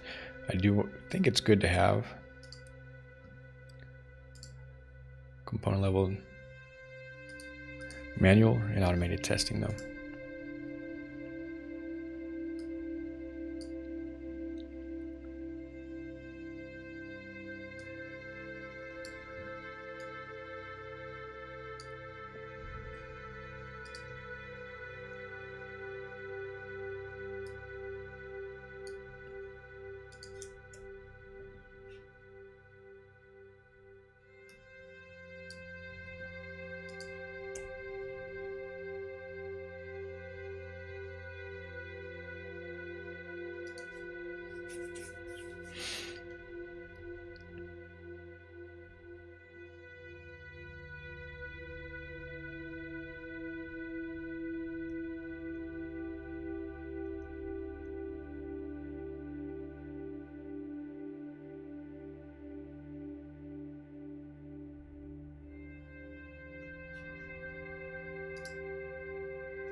Okay.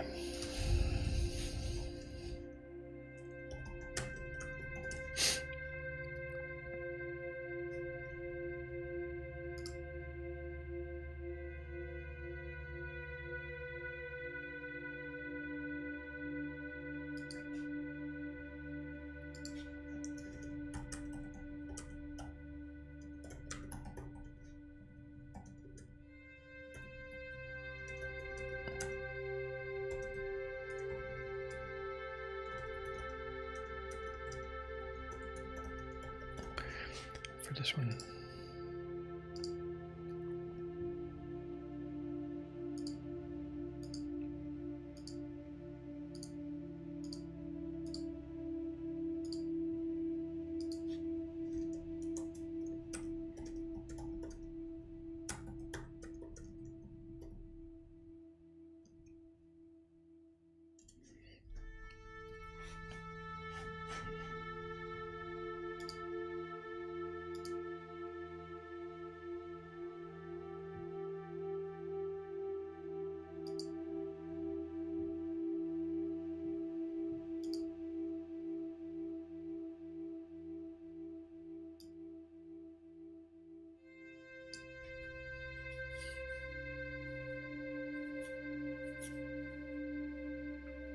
Yeah, the tests are succeeding, but they're not terminating. And that's probably something we introduced in this kind of crazy changes to byte config, which I have no idea how to troubleshoot. That's the problem with introducing this kind of complexity. The timeout is good, but I'd like them to just signal when they're completed.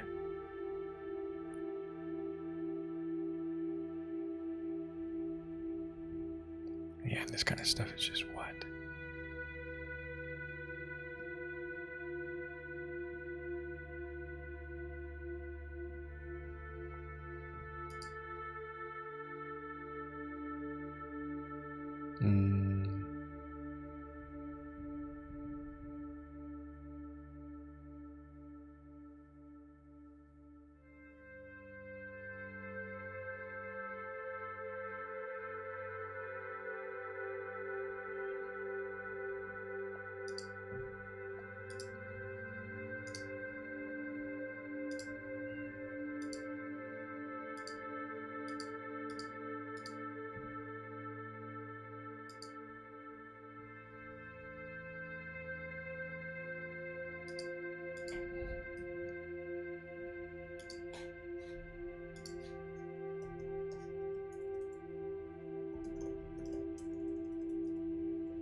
No. All right. Well.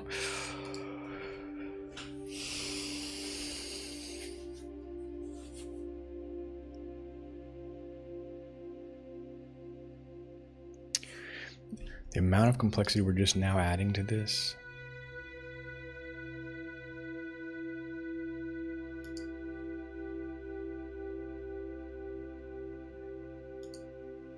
The hard to diagnose issues, I think, are warning signs that this is not a good idea. So I'll try to add Storybook in a separate isolated pull request like I was originally saying.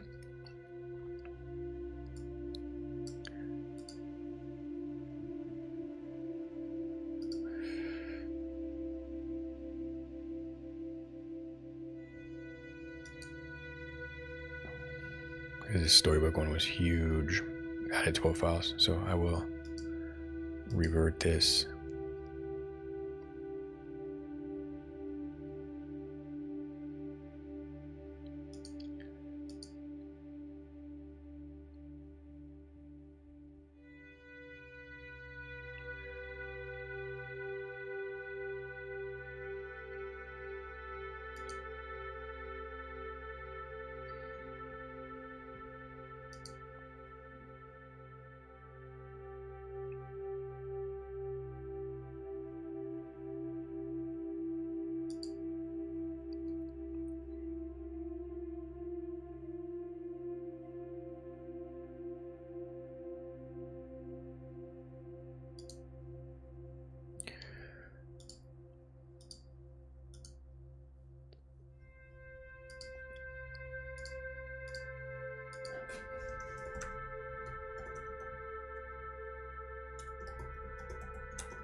Gonna hard reset.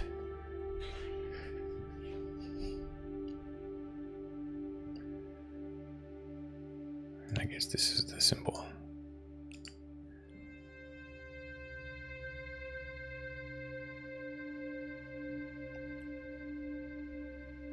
That's what we committed. We're good to go. All right. I was excited about Storybook, but no, it was a bit getting out of hand, and it's hard to tell, with my lack of experience in adding Storybook, if like a lot of what Claude was doing was just overly complex, but maybe there was a much more straightforward path that was, just I went the wrong. I took a right instead of a left. Yeah. So this is cool though.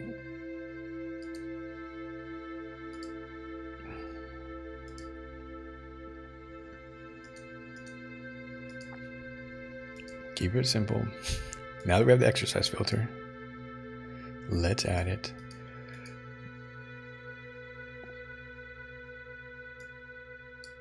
I think the exercise filter already has the context in it.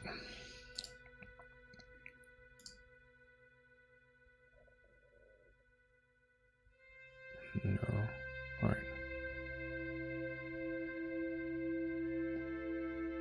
But the parent, we'll go ahead and pass this in so that it knows about the exercise data service and the methods that are in there, which we've introduced. It doesn't have the context anymore. I've reset the chat. So we'll go to routes. And, sometimes you got to just take a step back to go forward. This is all right.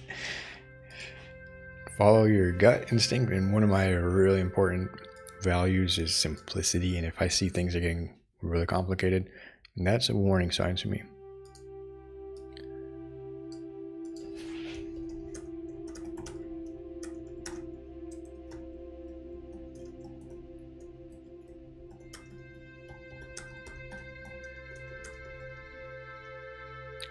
To the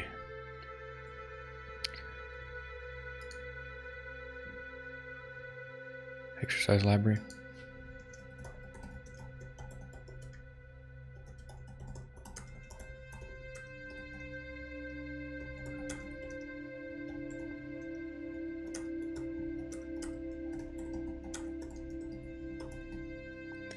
We'll use Cloud 3.5 on this one as well. All right, we'll go with that, and I'll be right back.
Okay, so while we couldn't test the filter in isolation, it looks like we're able to then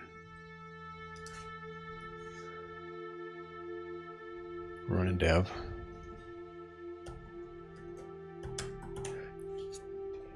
And test it manually first. It looks really good.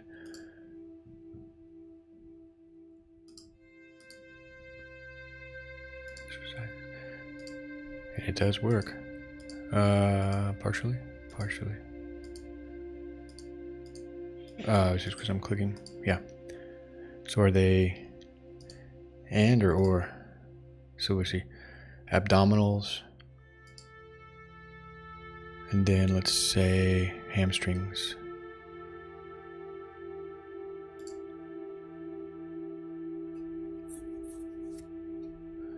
So there are or. Yep. So now I'm able to also notice, oh, okay, our strings are missing. We have one back extension machine, kettlebell exercises. It's looking good. Then we'll later add the yoga.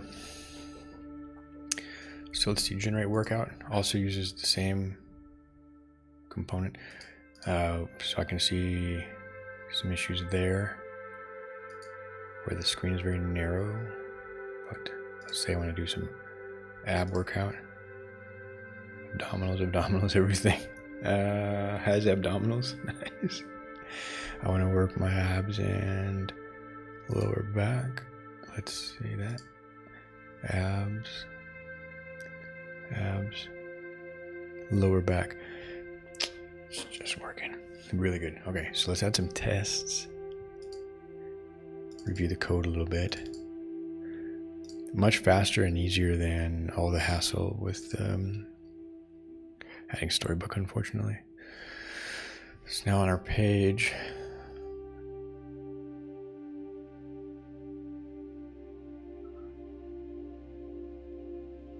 we're managing the state at the page level, which makes sense because then, oh, and we're using $.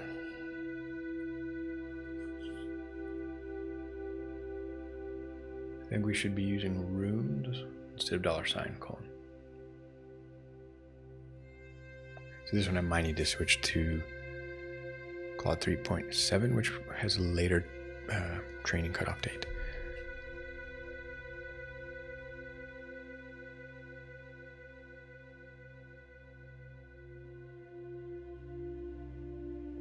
It's not bad though. Looks good and it's very simple.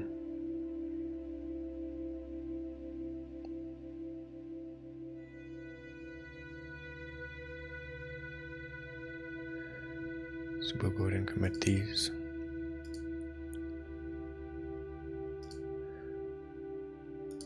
And first add the E2E test.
This is why actually the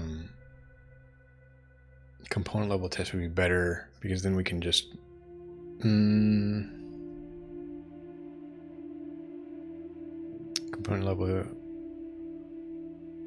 unit test might work. I'll have to see if there's a strategy to where we can consolidate our tests on that.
Since this is a complicated one, I'm going to use Claude 3.7 preview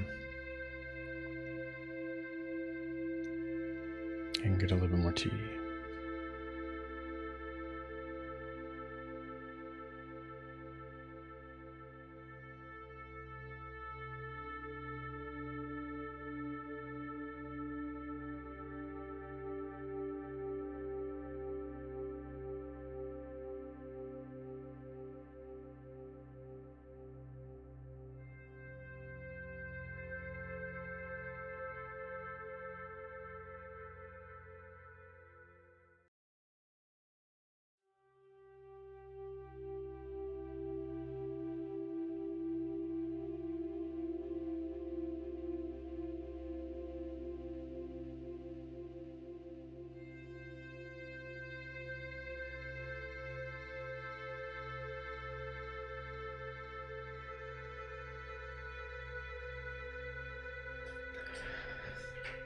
So we do have exercise filters, Svelte tests, TS, renders with initial filters.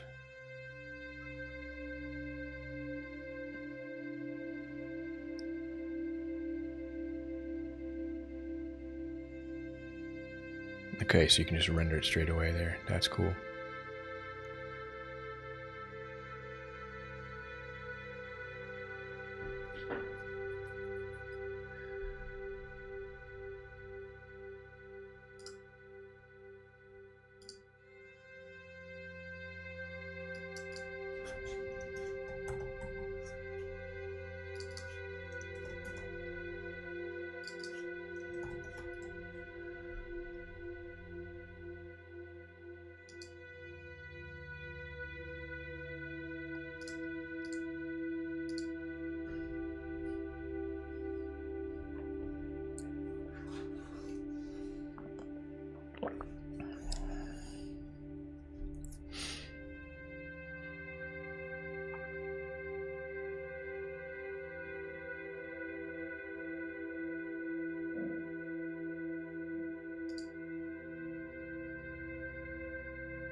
So I needed to pass it in the enums there. That was a mistake.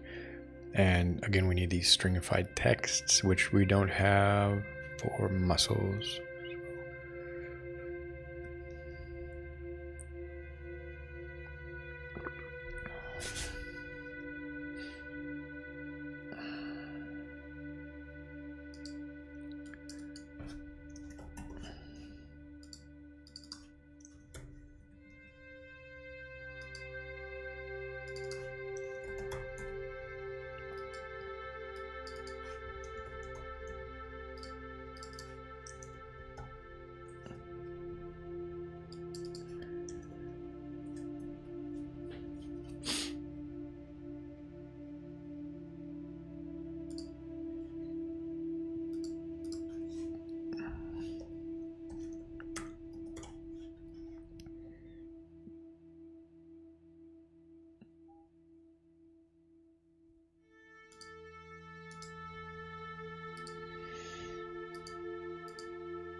All right. Playwright's already in use. Port is already in use.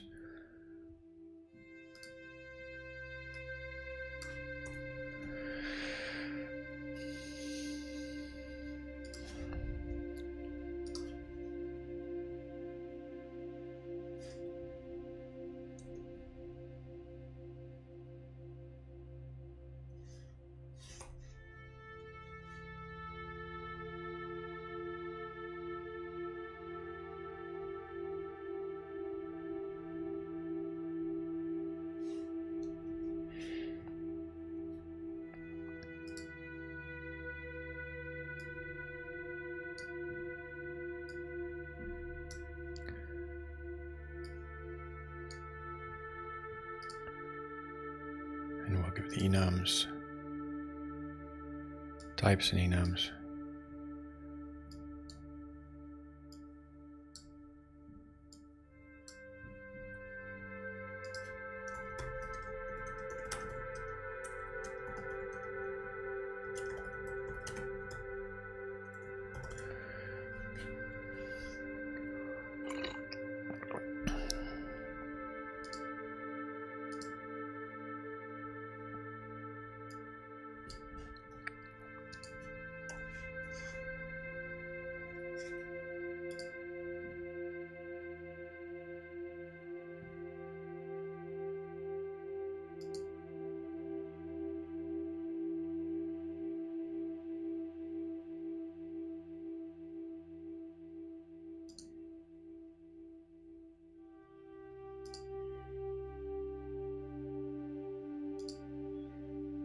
Playwright does hang a lot.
we need to specify a timeout shorter than 30 seconds.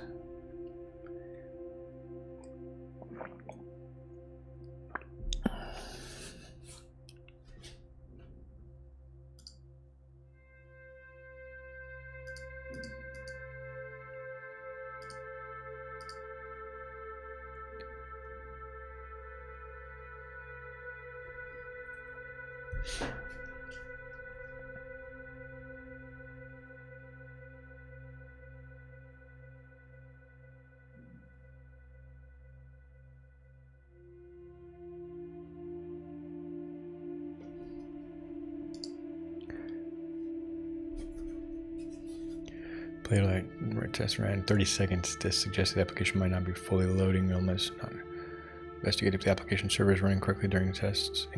Decrease the timeout.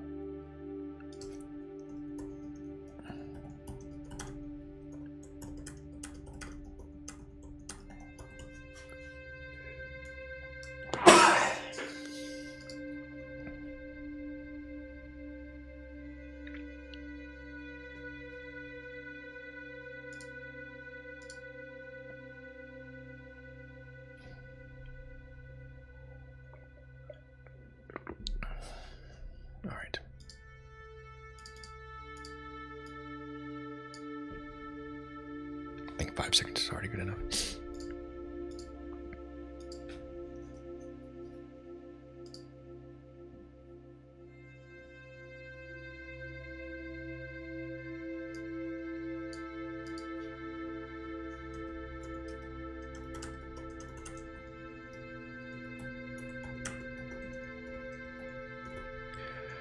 And we'll give it the context.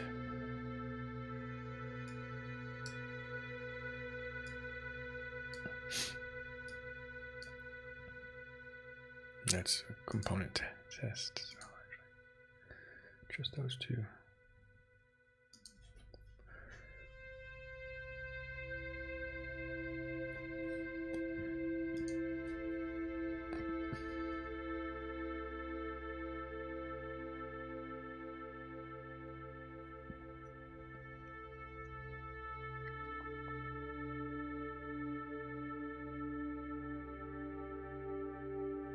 And most of them are so fast that I think even a 1 second timeout should be enough. It's not a really complicated task application. I mean, we're not making HTTP requests or anything. It's just rendering UI. All right.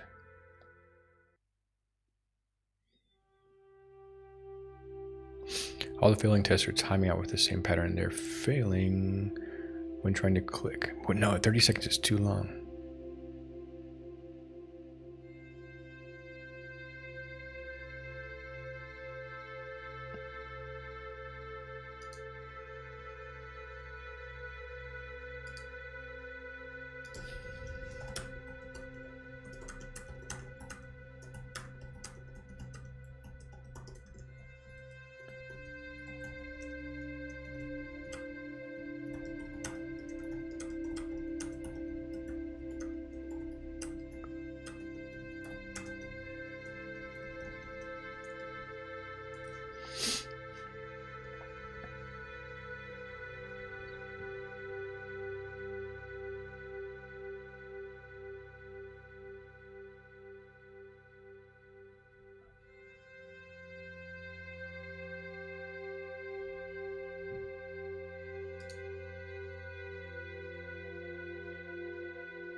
All right, so they're just not able to run to the page.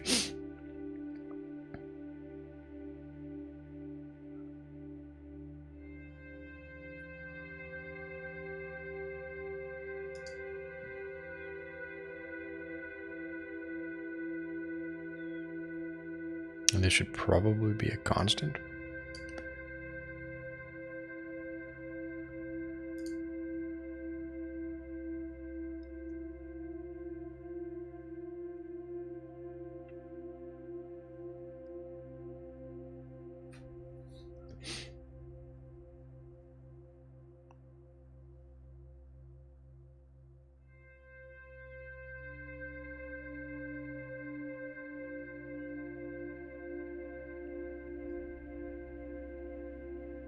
Okay, about 2.5 hours in. We're doing all right though. Making progress. The workout history. Wow.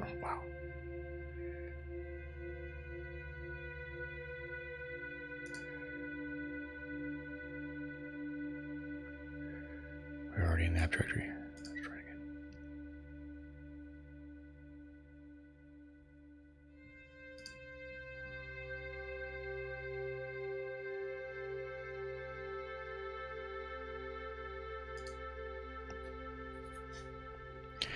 The thing is, when it does render locally, it is actually /workout/workout because there's a prefix happening. So.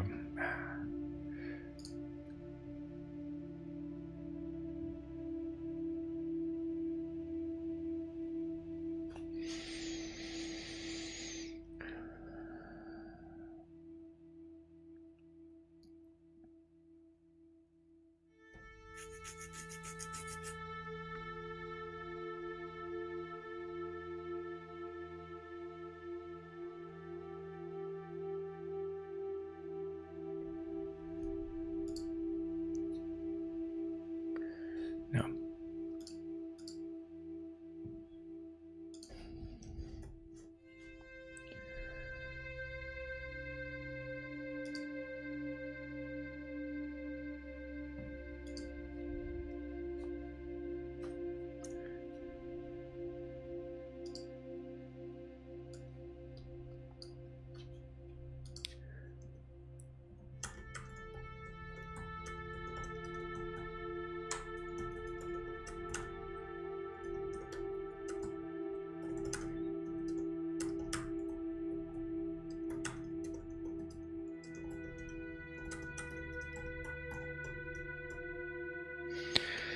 So the other issue I'm going to just do manually.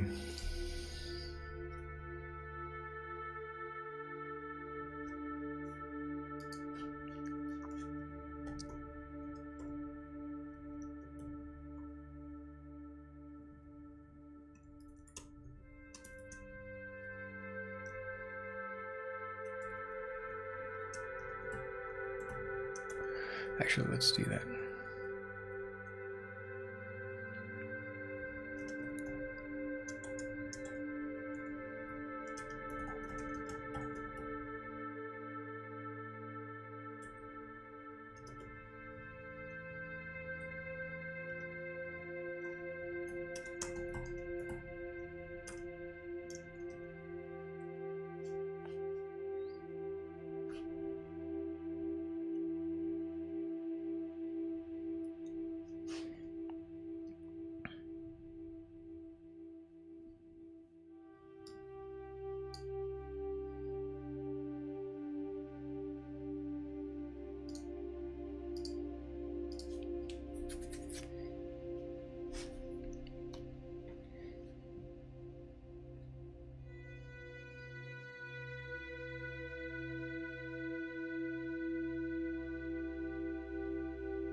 I'm just not sure how to get this base out of the config, so let's see if we can do that.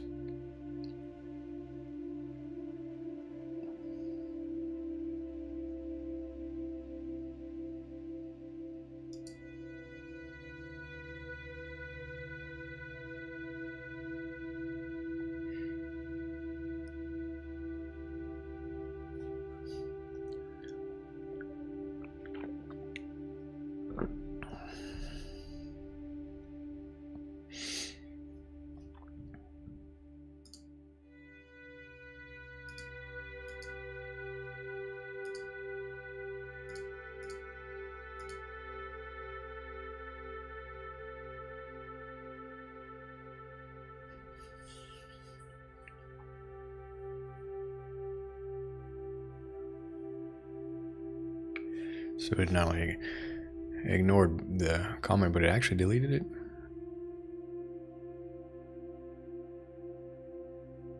I'll fix that later. just want to make sure that they work first and then make some stylistic improvements.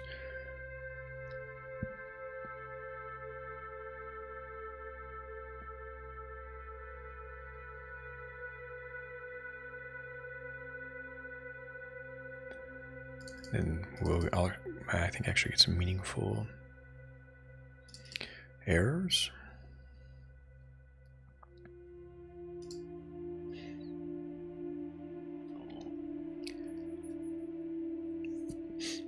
And the workout history is actually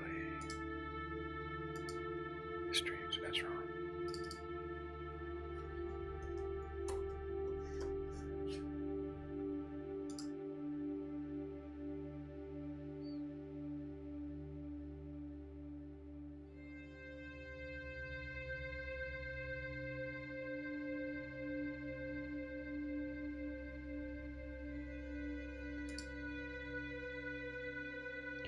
Oh, I see. No, that's correct because it's actually populating a workout.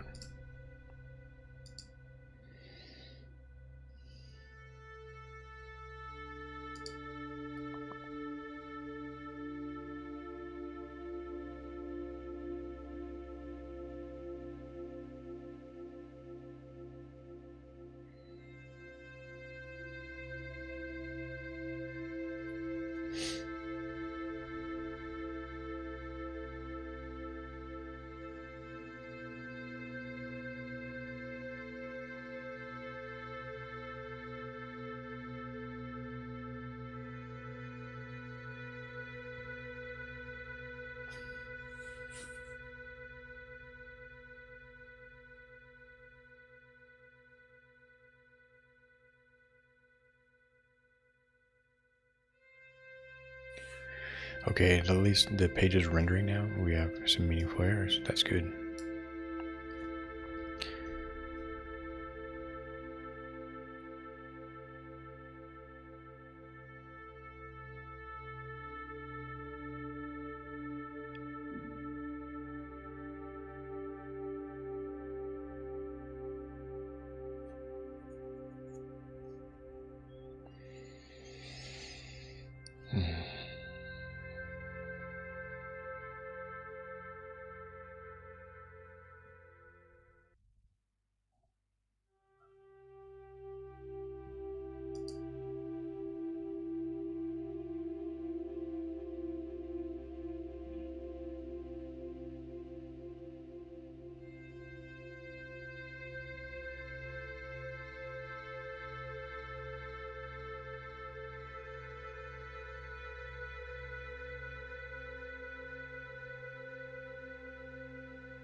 And we might want like more explicit identifiers here.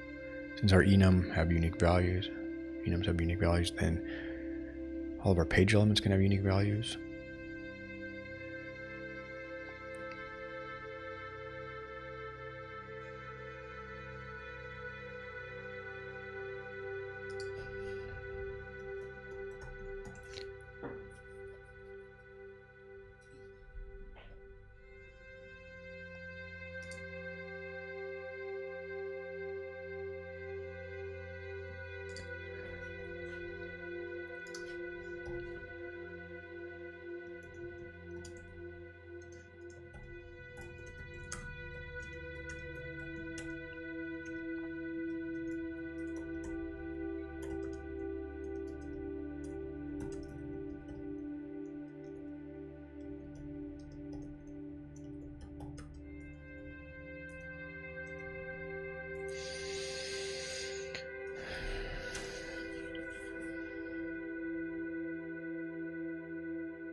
Much faster now.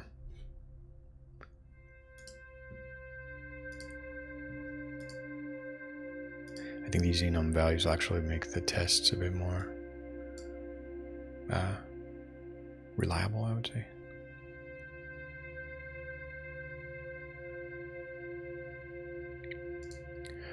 So let's go ahead and do this.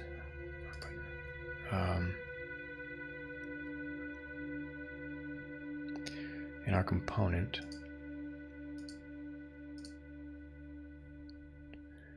the exercise filter Svelte.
Muscle options. Okay, so it's just getting the value of the muscle, which is alright. Muscle filter, muscle text. Muscle filter, muscle. Makes sense, right? Muscle filter, muscle label. Equipment filter, equipment label. Equipment filter, input. Yeah, I don't mind specifically what they are. Okay.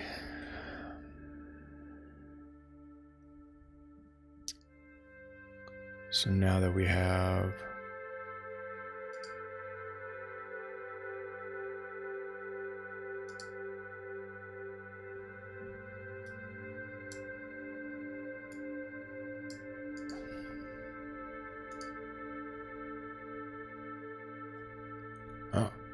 it's actually working on it.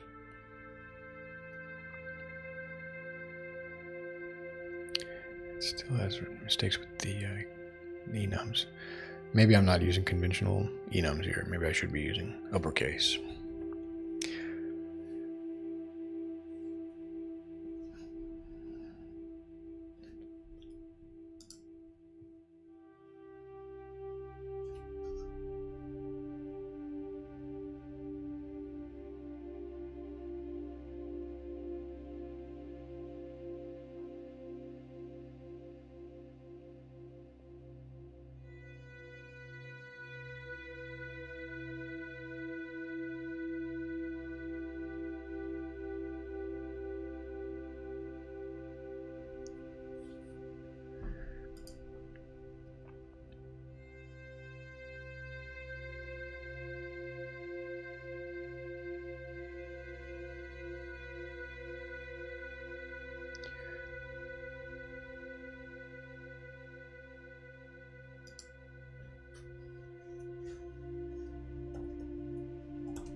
No, it's something not being loaded correctly. It's that the values are wrong.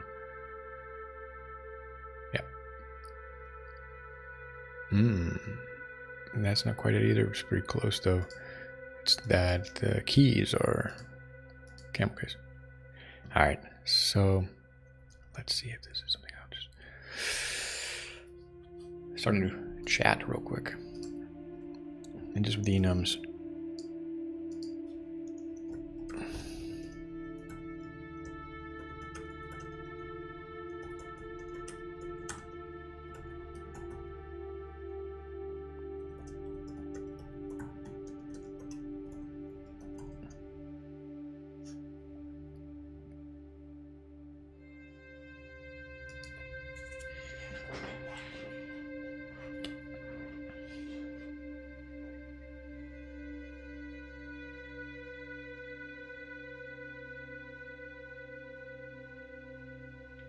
Based on reviewing the code base, it would be more idiomatic to use uppercase for the enum keys. This is a common pattern. All right, makes sense. I don't know how I settled on this.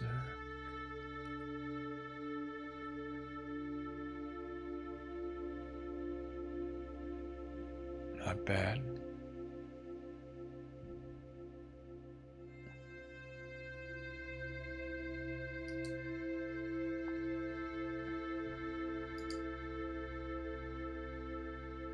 So those are looking good now. And one red squiggle somewhere. Yeah, not bad.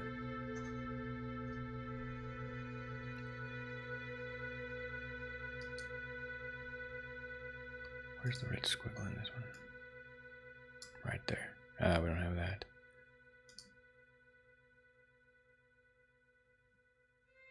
Yeah, we don't need a none value to my knowledge. If it's a none, it's not an equipment. That's about it.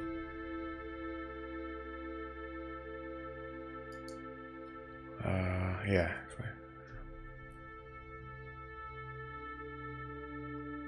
Is implicitly none. Yeah. Alright, we did pretty good.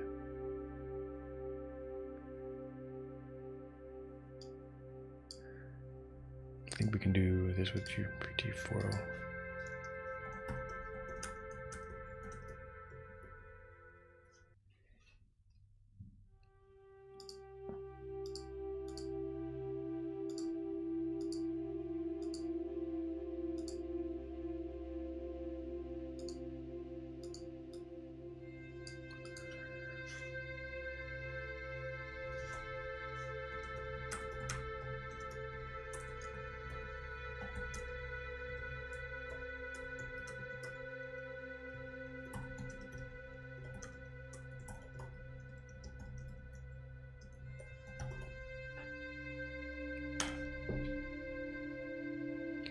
For that model too. Poop.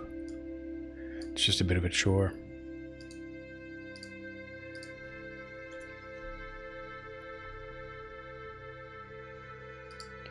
Alright, so some squiggles here.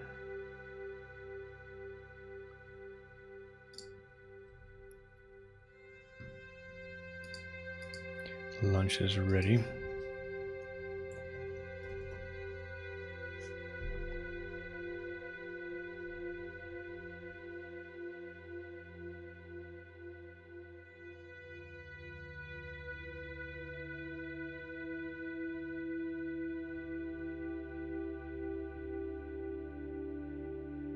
Alright, so go to our types tests.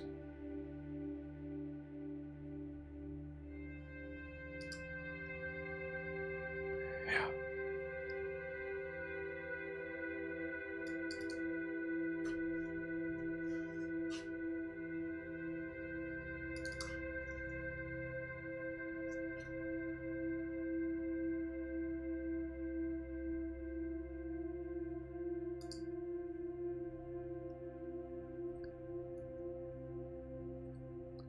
This is nice. Oops.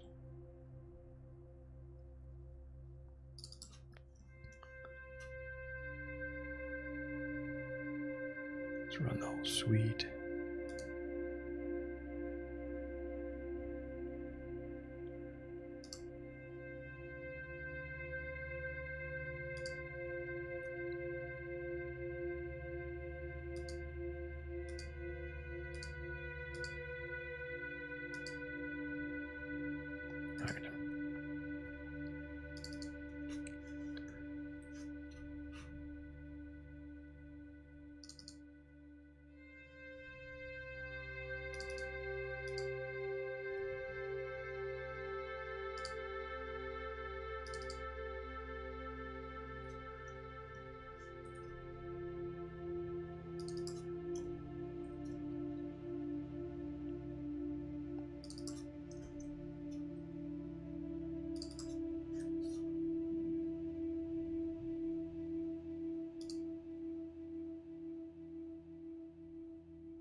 Here we go.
The importance of unit tests. We're getting good to go. All right. So, undefined.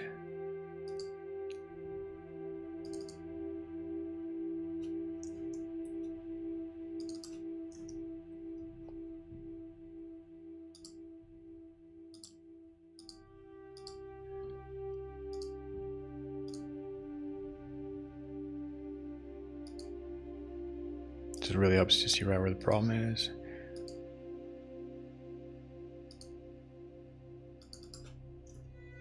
And have confidence that the code is working correctly.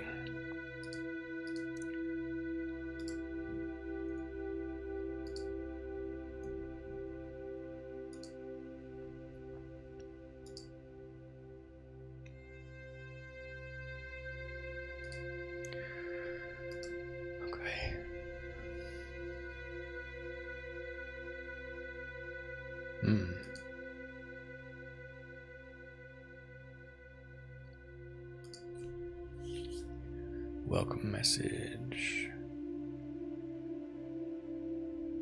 There should only be one heading level 1 though, so that's a problem.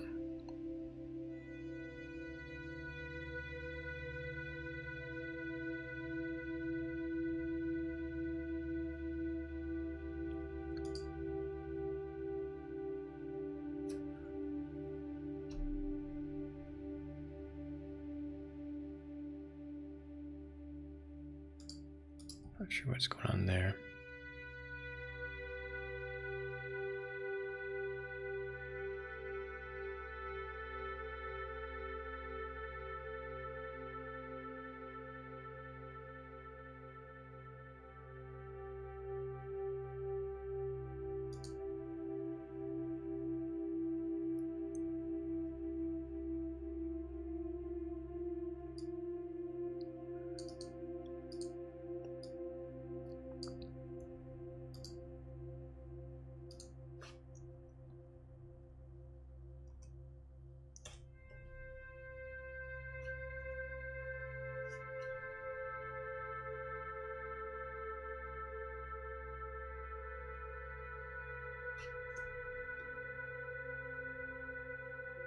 Yep.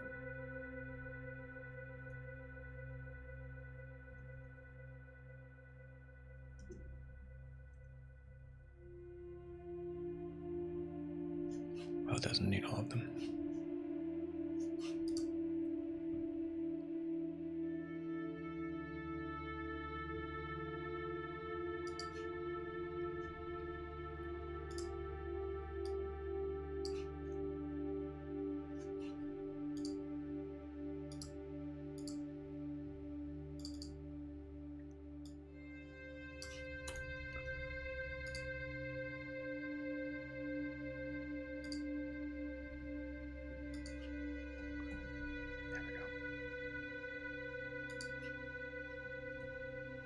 That's good.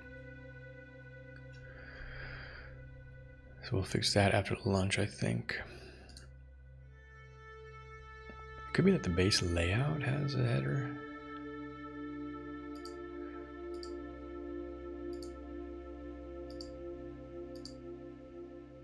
But yeah, I don't know why.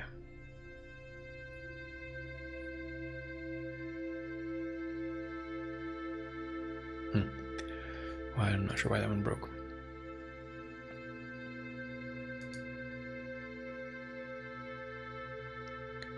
Everything else is passing. Except this one.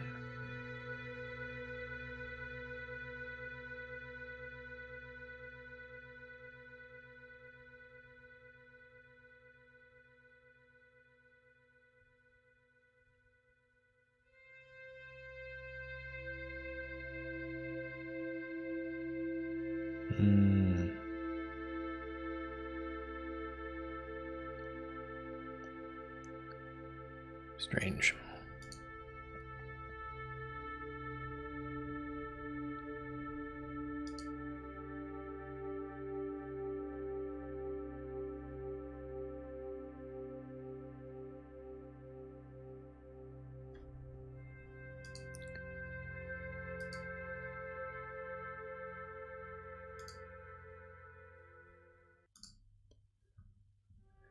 Well, it was good progress.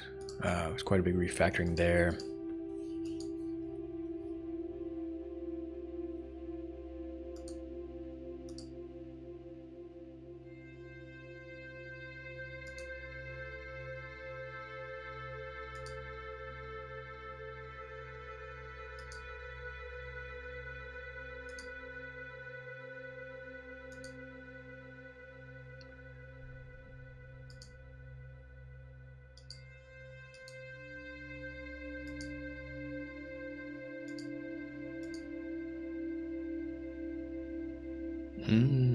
This might be the problem. That one little change.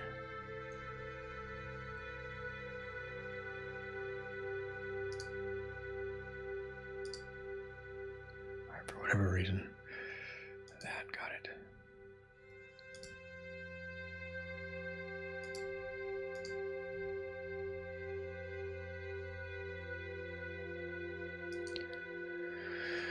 So cool. I need to take a break for lunch, but we're really coming along. I'm going to get these end-to-end tests completed. This is done. And convert to using runes. I think that'll be the feature complete. Thanks for stopping by. I hope you're doing well, and have a great day.